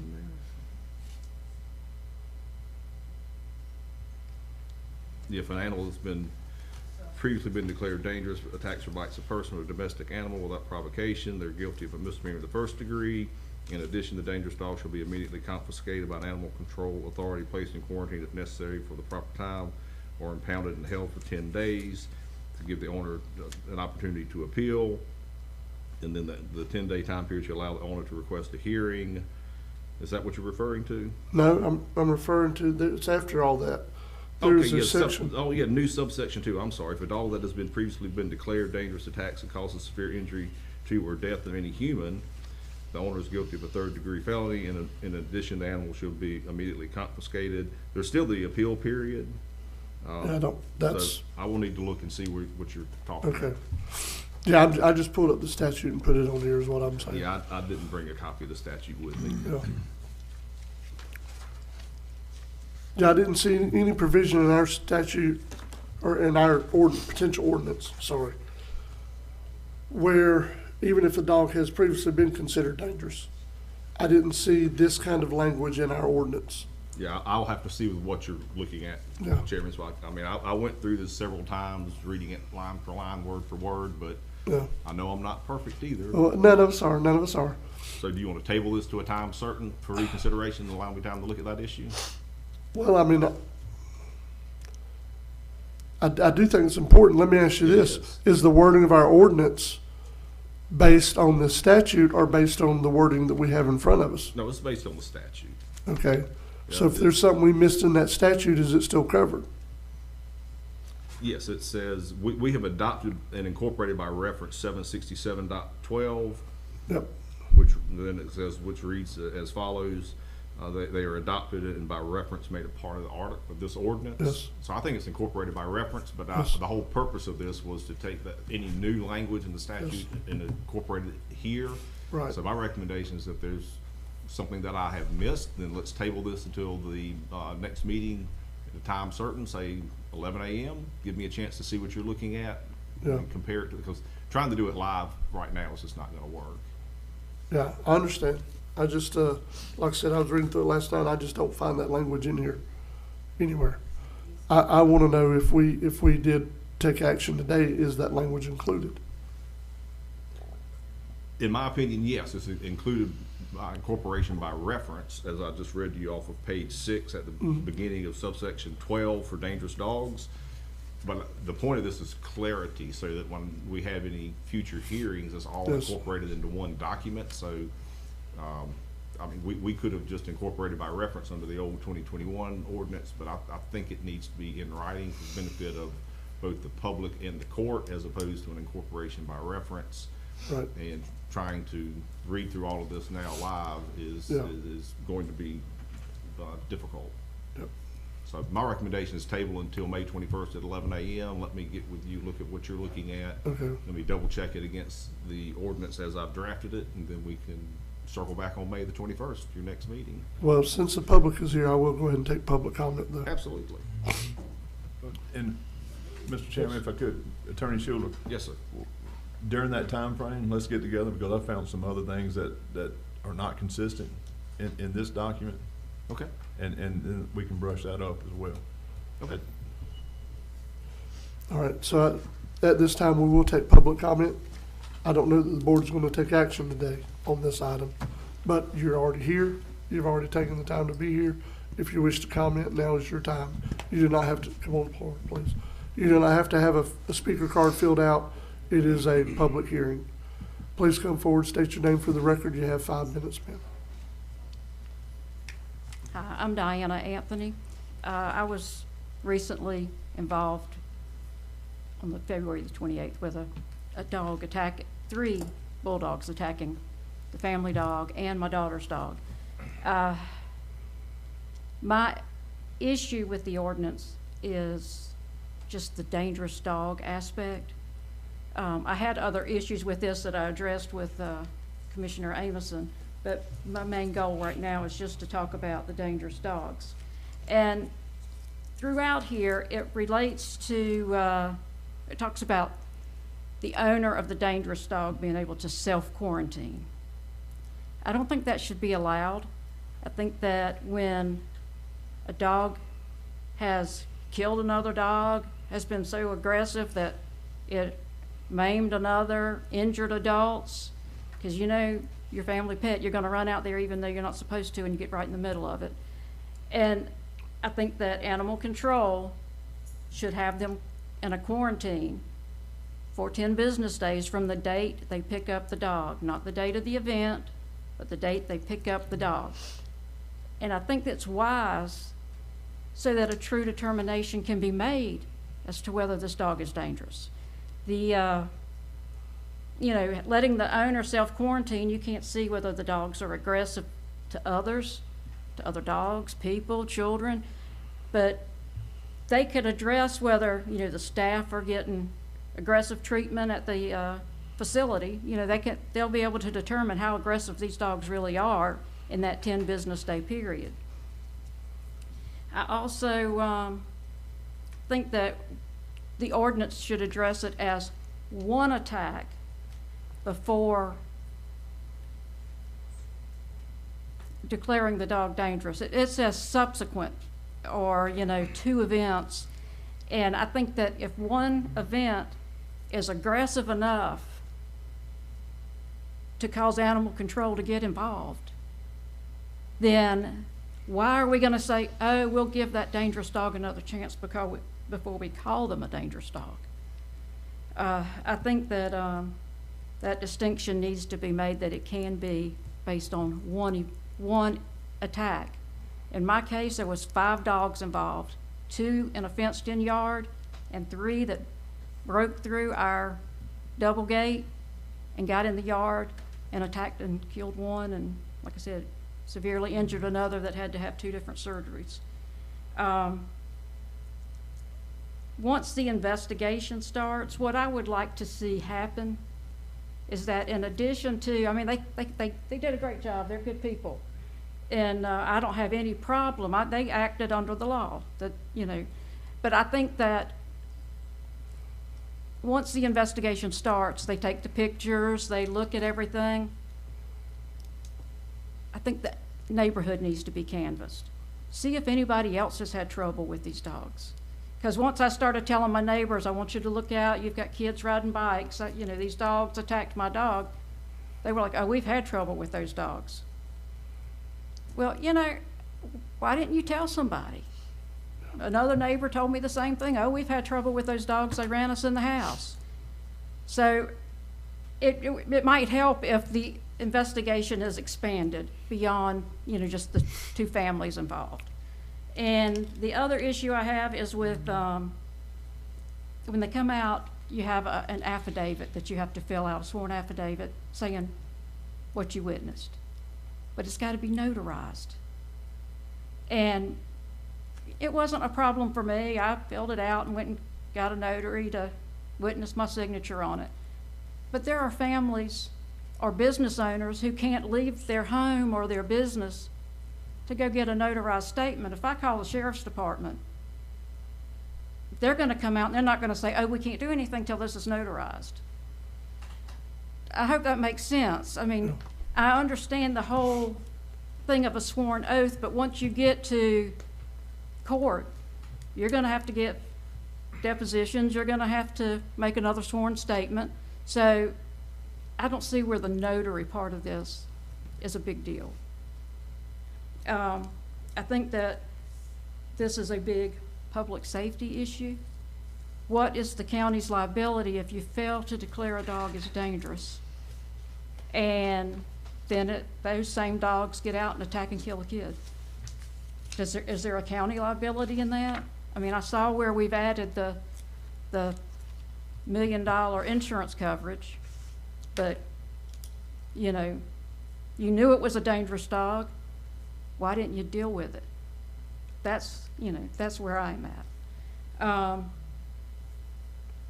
But again, I'm not here to throw anybody under the bus. I think Mr. Davis and Mr. Floyd and all their group did a remarkable job.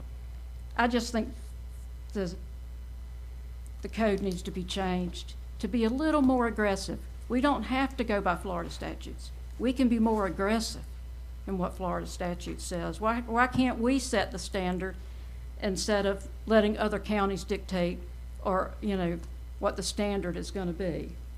And the only other thing is, it's just more transparent. You know, there's multiple agencies working behind the scenes, the health department, the hospital, animal control, and I didn't think there was any communication going on, but there was.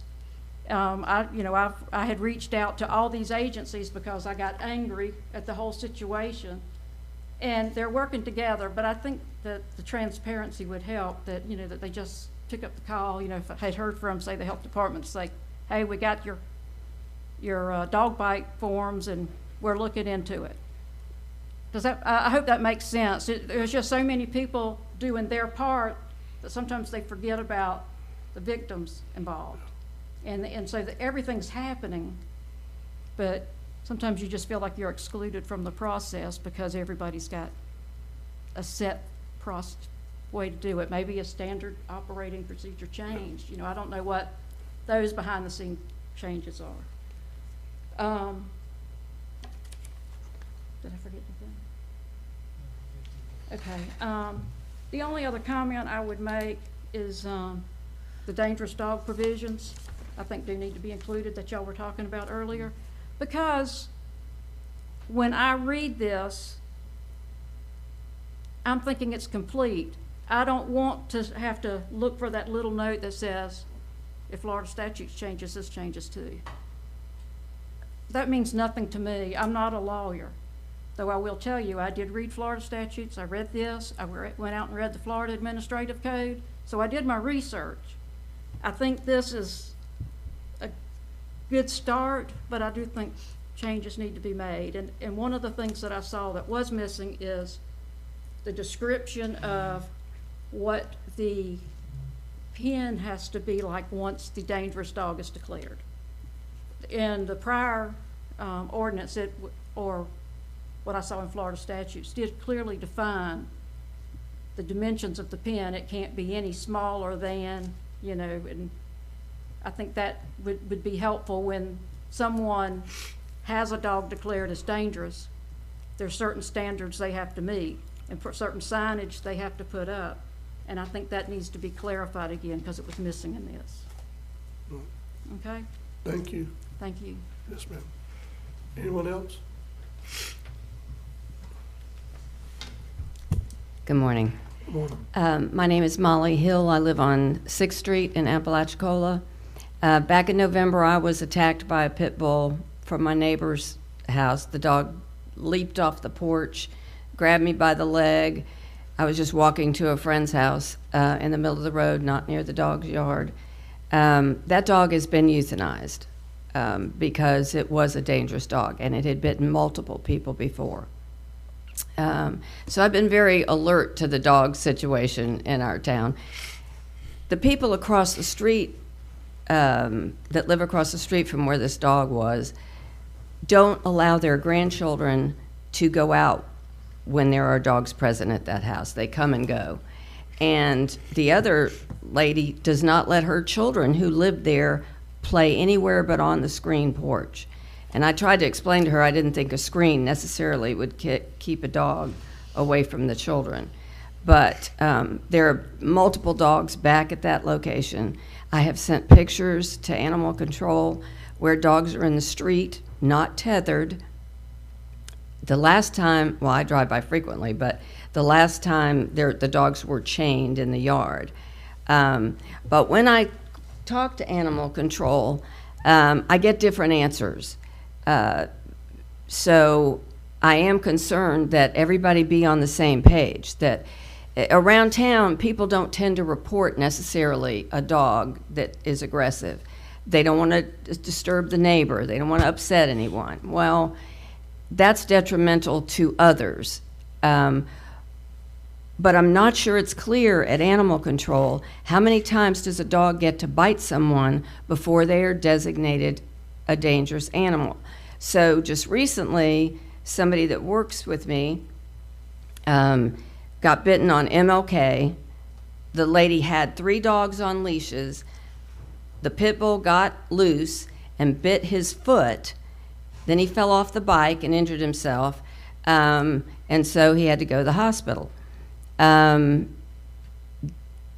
That dog has since been returned, and when I called the other day to ask if it had been designated a dangerous dog, they said no. So I think there's some confusion of how the ordinance is being handled by animal control.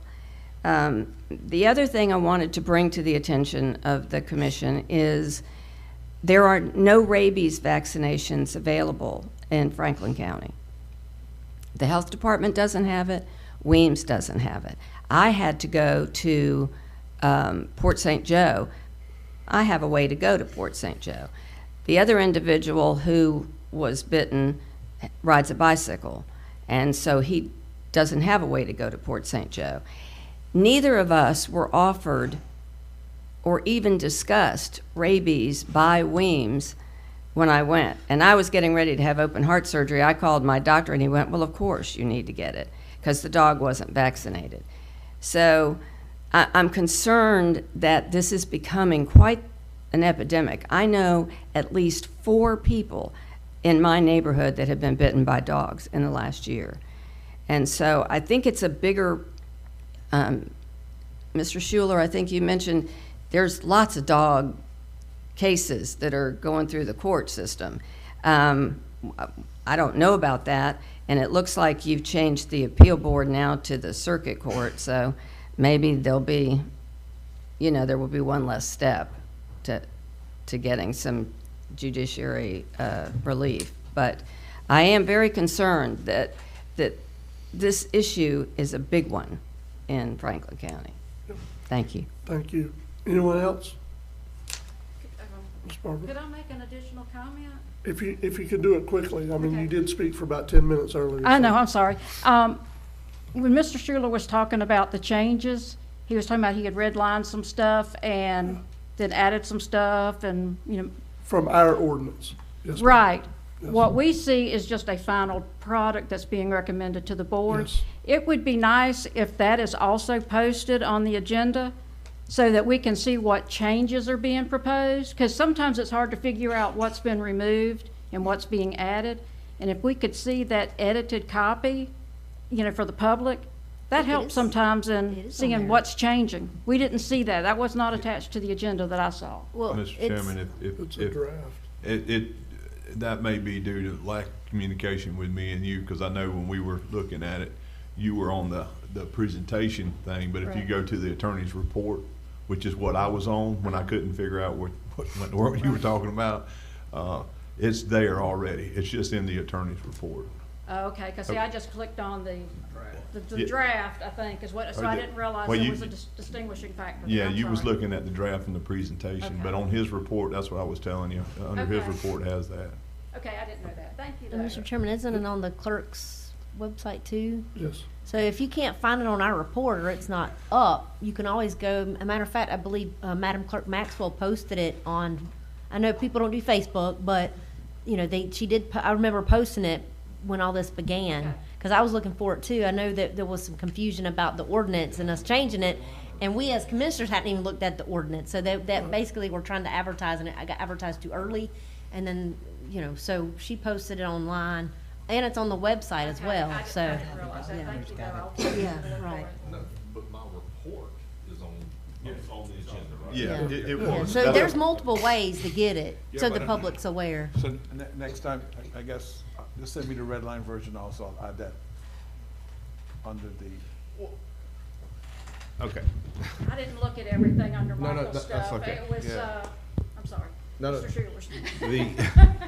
Just for way of clarification, in the report that I sent to the board, it contained the red line simply because if I had put 26 pages of the animal control ordinance on my report, then, people are flipping back literally to like page 18 before they can actually see the changes. And I thought that was going to be confusing, so I just included on my report the red line so that people looking at the report could go immediately to the pages I've referenced on my report, pages 6 through 11, and they could see the red line and see it easier. So I guess in trying to make things easier, I created complications. That was not my intent. I'm sorry. I should have opened. Yeah, because what I uploaded was what I it was a clean version, That's without the correct. red line. And I think what Mrs. Anthony is asking for is the red line is also tagged under the notice for the public hearing, which. I can do that. Yeah, we can do that, that's not a You problem. can, but the only thing, the best thing we need to have is what we're actually looking at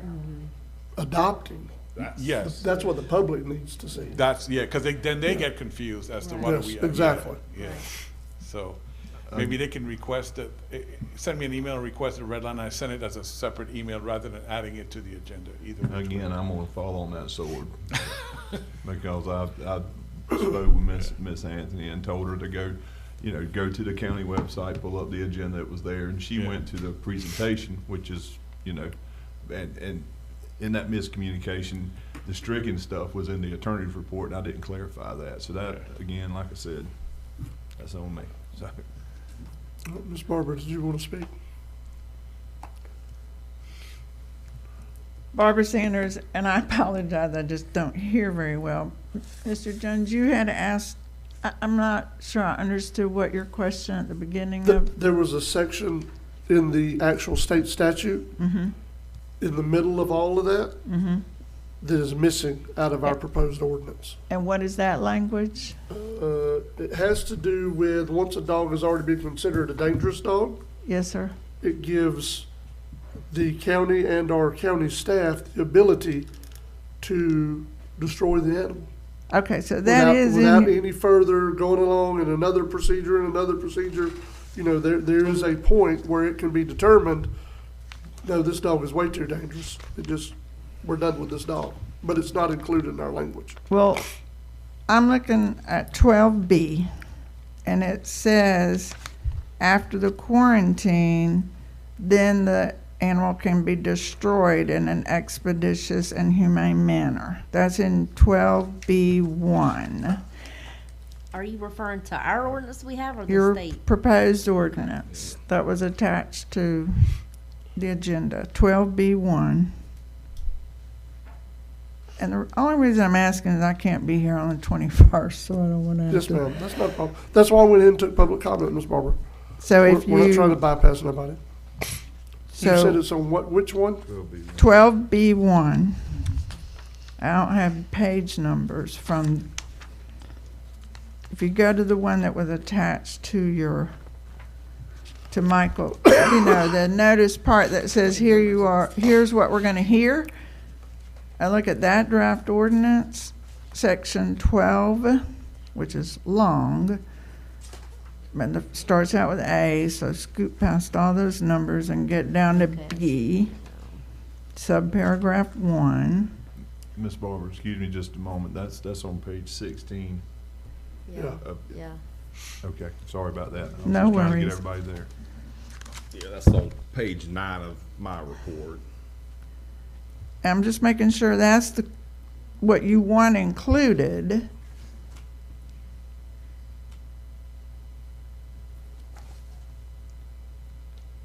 I think that was, So the one I'm referring to from the state statute is 76712. Let me make sure I get 100% right.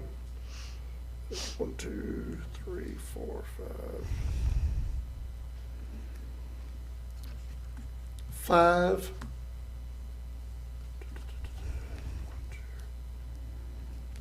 3B.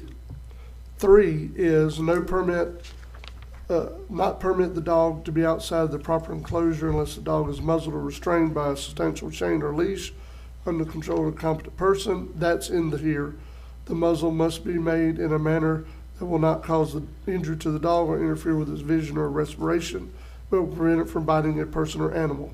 Owner may exercise the dog in a securely fenced or enclosed area that does not have a top without a muzzle or leash if the dog remains in his or her sight, and only members of the immediate household or persons 18 years of age or older are allowed in the enclosure when the dog is present. When being transported, such dogs must be safely and securely restrained within a vehicle. The next one, that is in our language that we have in this ordinance. The next one in the statute is not there, and that's 3B. If a dog is classified as a dangerous dog due to an incident that causes severe injury to a human being based upon the nature and circumstances of the injury and likelihood of a future threat to public safety, health, and welfare, the dog may be destroyed in an expeditious or humane manner. This is given the animal control the ability to make that decision that if it's just a dog attack per se, then yes, we can follow the other course of action. But if somebody has died or something else has occurred, I don't know that we need to let them have 14 days and all this other judicial exercise. This has the clause to allow the county to have the option to take care of an animal if it's considered severely dangerous, and not to extend it, to Miss Anthony's point, not to keep extending it, keep giving them more opportunities to have a dog that's offending and attacking people. I totally agree. I just think that language is there. Am I? Well, if it is, please show me where it's at. Okay, 12B, parentheses 1 and parentheses 2 says, thereafter destroyed in an expeditious and humane manner. It's also in subparagraph 2.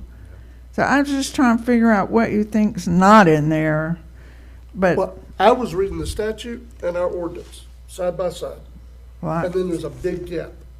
I'm hearing you read the statute. That's what I'm getting at. And I'm reading the ordinance while you're reading the statute, and it just seems like it's in there. But if you want to make it more stringent or something, I don't know if I'm looking at a wrong version of your proposed ordinance. It's in there, isn't it? One version. It is in there, isn't it? I hear you, but I need to address the concerns of the chairman and the commissioner. All right, it just seems you could go ahead and, if it's in there, if I'm right, and it is in the in your ordinance, you could pass it today and not have to have another notice public hearing. Well, keep in mind. I'm fine with that. I was just trying to get the question Yeah. answered, Ms. Barber. Keep in mind, Commissioner Amison wants also to talk to Attorney Schuler between now and the 21st. So it's not just the chairman's. Well, that's fine. So- If you have another and reason. Mr. Chairman, in light of the things some things that were brought up in public comments, I now have some things I may want added. Added to, So, yes. or taken away, or whatever. All Not right. taken away, So but it's not just that one questions. thing. Thank you. Yes, ma'am. I do have a question though, Mr. Chairman, and Yes. I don't know if this can be answered here or if it maybe need to be addressed after the fact, but this whole notarization of the affidavit, is that something that is required by law? Because if somebody, say for example, and I don't know when this happened to Miss Anthony, I apologize to all the people that were affected. The weekend, I know me personally, I've tried to get things notarized and it's not easy. I know the banks can do it. I know people at the clerk's office can do it, but on the weekend, if there's an attack on the weekend, how are they going to get an affidavit notarized with the banks closed and the clerk's office? I know people do it privately, but if you don't know someone, people, let's face it, they don't get notaries. They don't have notaries anymore like they used to back in the day. So is that something that's required by law? I don't think it uses the word notary, it says sworn, but I've made a note of the 4 bullet points that were raised during public comment. I'll plan on addressing those. Okay, but that's all I wanted to because make sure. I'm looking at, and it does say sworn in both the original ordinance and the there's a proposed update, and I don't show where sworn or notary has been either added or deleted. It just says sworn was the original language. And I mean, I can see where it would not be unreasonable for people to interpret sworn as requiring notarization. I mean, I get that. Maybe the way to deal with that, and I don't know the answer to this without talking to Fonda. I mean, his officers, if they're not able to do like law enforcement notaries, maybe the solution is they become notaries themselves so that they can notarize in the field a statement. But let me, What is that the, is one well, of the notes that I made. Normally, Mr. Chairman, sorry, normally law enforcement gets involved, right? Can that, Mr. Albert was raising his hand. That's. Can he speak? I'm not in the Mr. field every day, so I don't know. Come forward if you're going to talk, Albert. Yeah, please. Yes, Albert Floyd, Rankin County Animal Control. Any law enforcement officers can notarize the signature. And I have in the field numbers of times called law enforcement and asked if they would notarize the signature, and they're more than happy to do it. So yes, they can have it done in the field on the weekends, in the middle of the night, because most of the time we do have law enforcement on scene. Okay. So they can notarize a statement. Okay, thank you, Mr. Albert, I appreciate it. Mr. Chair, that was my question. I was going to ask Attorney Schuler about law enforcement officer, which normally typically responds to the dangerous dogs. Majority of the time, can they notarize the affidavit?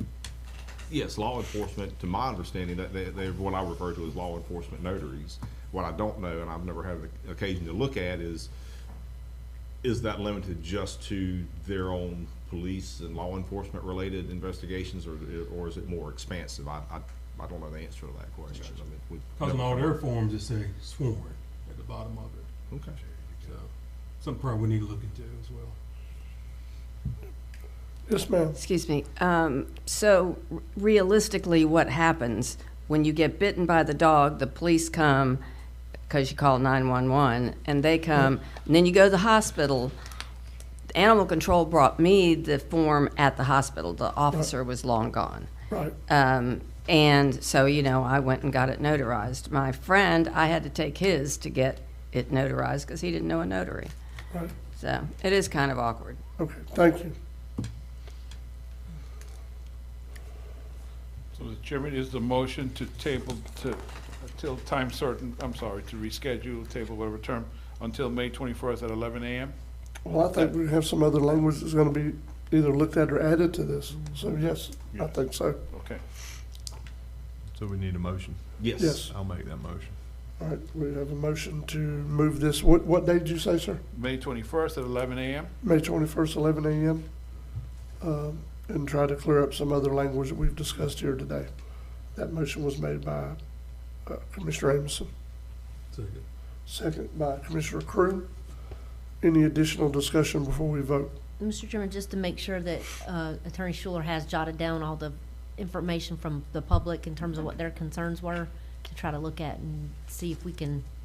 I took 4 bullet points away, Commissioner. And all these are with question marks at the end of each sentence, which for Michael Schuler shorthand means it's something to look at and consider. No self-quarantine, remove notary requirement, and then the other 2 are to consider inserting a definition of the pen for dangerous dog, and then to consider whether or not the county can increase penalties beyond the state statute.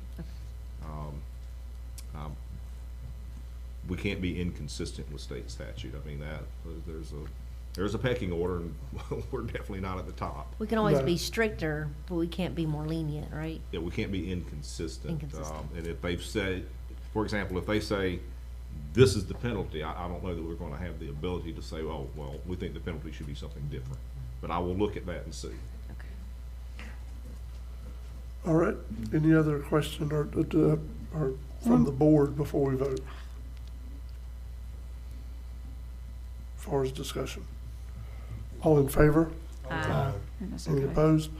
Sorry, we're under board discussion. Okay, We've that's already okay. made a motion in a second. We're at board discussion, and we're gonna vote on it. All in favor? Aye. Aye.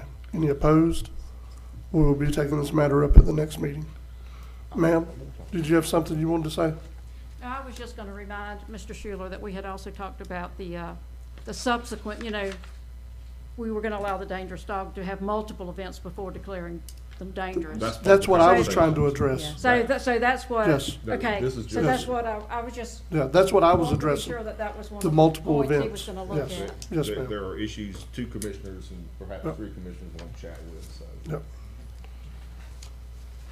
All right, that concludes that public hearing. And the other one, we voted earlier to not have that public hearing, correct? That's correct. All right, so, Ms. Davina, thank you for being so patient. We finally made it back to you. Well, am that patient, would so. be Mr. Chris Rito. That falls under him. All right, I'll just press this one. All right, okay. All right, good afternoon, commissioners. Yeah, I'm here to talk about two things. Just provide an overview about the Appalachia Regional Resilience Collaborative and inform you about this event on May 22nd, which is 2 weeks from now. So the Appalachia Regional Resilience Collaborative was established in 2020. This aligns with the Florida Statute 380.093, which was created to form the Resilient Florida program, mandating, authorizing DEP to provide grants or support in all resilience work in the state of Florida. So the collaborative, when it was established in 2020, all 9 counties, including Franklin County, signed the Memorandum of Understanding. And each member county under this MOU commit to regional cooperation, regional resilience, development of a regional resilience action plan, and intent on joining as a member, and one of the either key staff in the county could join the working group under this collaborative. So just reiterating the 3 essential functions of the collaborative and why it was created. So one is to really create this resilience action plan, regional resilience action plan, and identify common resiliency needs that we can pursue as a region within the Appalachia region. So I'm talking about 9 counties working together to address multi-jurisdictional issues such as flood or extreme weather induced issues in our region. So on May 22nd, we are launching the collaborative, and we're inviting the commissioners, the key staff, emergency management directors, planners, and I might be missing other essential key members of the county who could really come to the table and join us in launching the collaborative. At the same time, we're hoping that 1 or 2 of your key county staff could join the working group. So the purpose of the working group under this collaborative is to really have a county representative to tell us about what are the on-the-ground realities, what are the issues, share it with other counties, and then together we could prioritize the issues in the region and potentially pursue a grant that we could apply for that benefits not just one county but all other counties within the Appalachia region. So we've identified several key staff members or key county members, like the planners, community development professionals, and also outside non-county staff like state agency representatives. So we really wanted to have a diverse group of members within the working group, which really constitutes a good representative of different expertise, both either scientific or local knowledge. We could leverage all of those great expertise to really come to the table, talk about the issues, prioritize the issues, and address the issue as a group. Time commitment, for a working group member, we estimated a 2 or 4 hour per month. I mean, this is not set in stone. We were just using this number based on what based on what other collaboratives are actually already using this number, like other RPCs in the state of Florida, like the Northeast Central Florida or the Tampa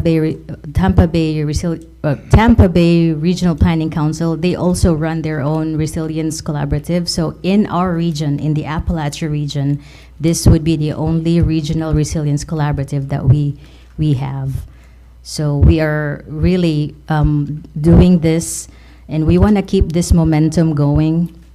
So again, the 2 to 4 hours per month is not set in stone. It would be determined and decided together as a group when we formalize the members of the working group. And that's actually one of the one of the goal that we wanted to achieve during the launch on May 22nd.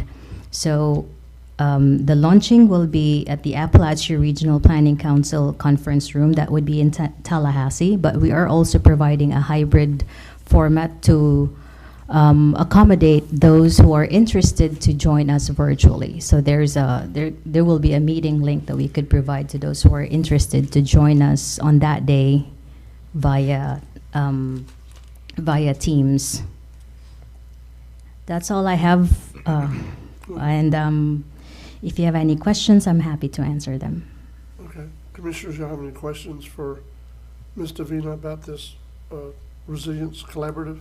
Mr. Chairman, I don't really have a question. I just want to say I know that was some legislation trying to get rid of these agencies such as this. Yeah, that died. And I'm so glad that it died because they just, again, just like with TDC, do not realize the help and the assistance that these agencies give to us counties, especially these small, like us, the small rural fiscally constrained counties. I mean, our county planner right now is an ARPC employee, so and if it not been without him, we would have been in a jam. So I'm so glad that that all failed at the legislative level. I hope they don't bring it back up because I know how they tend to bring things back up the next year if it don't pass. So I'm glad that that didn't pass. I know we had everybody submitted their comments and concerns with that, and so anytime that comes up, I'm all about sending a letter and saying no, we can't get rid of these guys. They got to stay. But thank you for your patience, y'all's patience, and being here with us today. I appreciate it. Thank you. And then we were also impressed by those agencies and organizations who supported during that hearing, several hearings. So it's positively overwhelming to learn that we have allies too. Absolutely. All right. Anyone else have any questions? Ms. Davina, thank y'all for waiting out today to get to this point. Thank you so much. It took longer than we had hoped for, but thank you for the presentation and thank you for being here. Thank you. All right, Commissioner comments? Mr. Chairman, I just got one quick one. I'll be brief. I know at our last meeting, we were talking about approved a tower through our P&Z, the FDOT, and I said I was going to contact the individual, and I did, and he said that he was going to try to reach out to his team to try to see about what we can do about getting a tower up Highway 65 for cell phone service. So he's supposed to get back with me. If I don't hear from him by a certain time, I'll call and follow up with him. But I just wanted to let everybody know that I did follow up on that like I had said I was going to do. So. Okay. Any other commissioner comments? Just quickly, yesterday evening, I went to the city commission and spoke with them to reaffirm our commitment on working together both ways, and Good. Mr. Chairman, I just want to apologize to Commissioner Amison for taking what I thought he meant when we talked about the EMS service and kind of ran with that way further than what he was talking about. He meant just staffing, and I meant a whole lot more than staffing with that, but hopefully it all works out for the best for everybody. Yeah, I think so. I think you just need to apologize to EMS for throwing them under the bus. Not being 2 miles down. Oh, no, that's not gonna happen. Unless I can sleep at your house. I'm just kidding. No, that's not gonna happen. I've got one thing, Commissioner, Yes. Mr. Chairman. I'm aware that there's a new program out. It may have been there since I left and come back, but I'm still looking at Alligator Harbor at trying to do a boat ramp out there. and trying to get DEP and people to tag along with it. And I know the Building Improvement Fund with FWC is one, but now they have one, the Sam Mayfield Working Waterfront Yes. stuff. So I'm gonna get with Aaron because there's still some money left in there. Yeah. And I'm gonna get with Aaron, and I've got the information with me, and try to see if we can do something about that, maybe possibly. Because if you look at the harbor with the clamming and the oystering in there, that is a working waterfront right there. So hopefully maybe Mike can do it on those, but it is awful hard to find anybody, you know, our legislative team and all that, to try to get a boat ramp out there for them to get their products out. So hopefully I can do something with that through the Sam Mayfield Working Waterfronts bill, so program. Anyone else?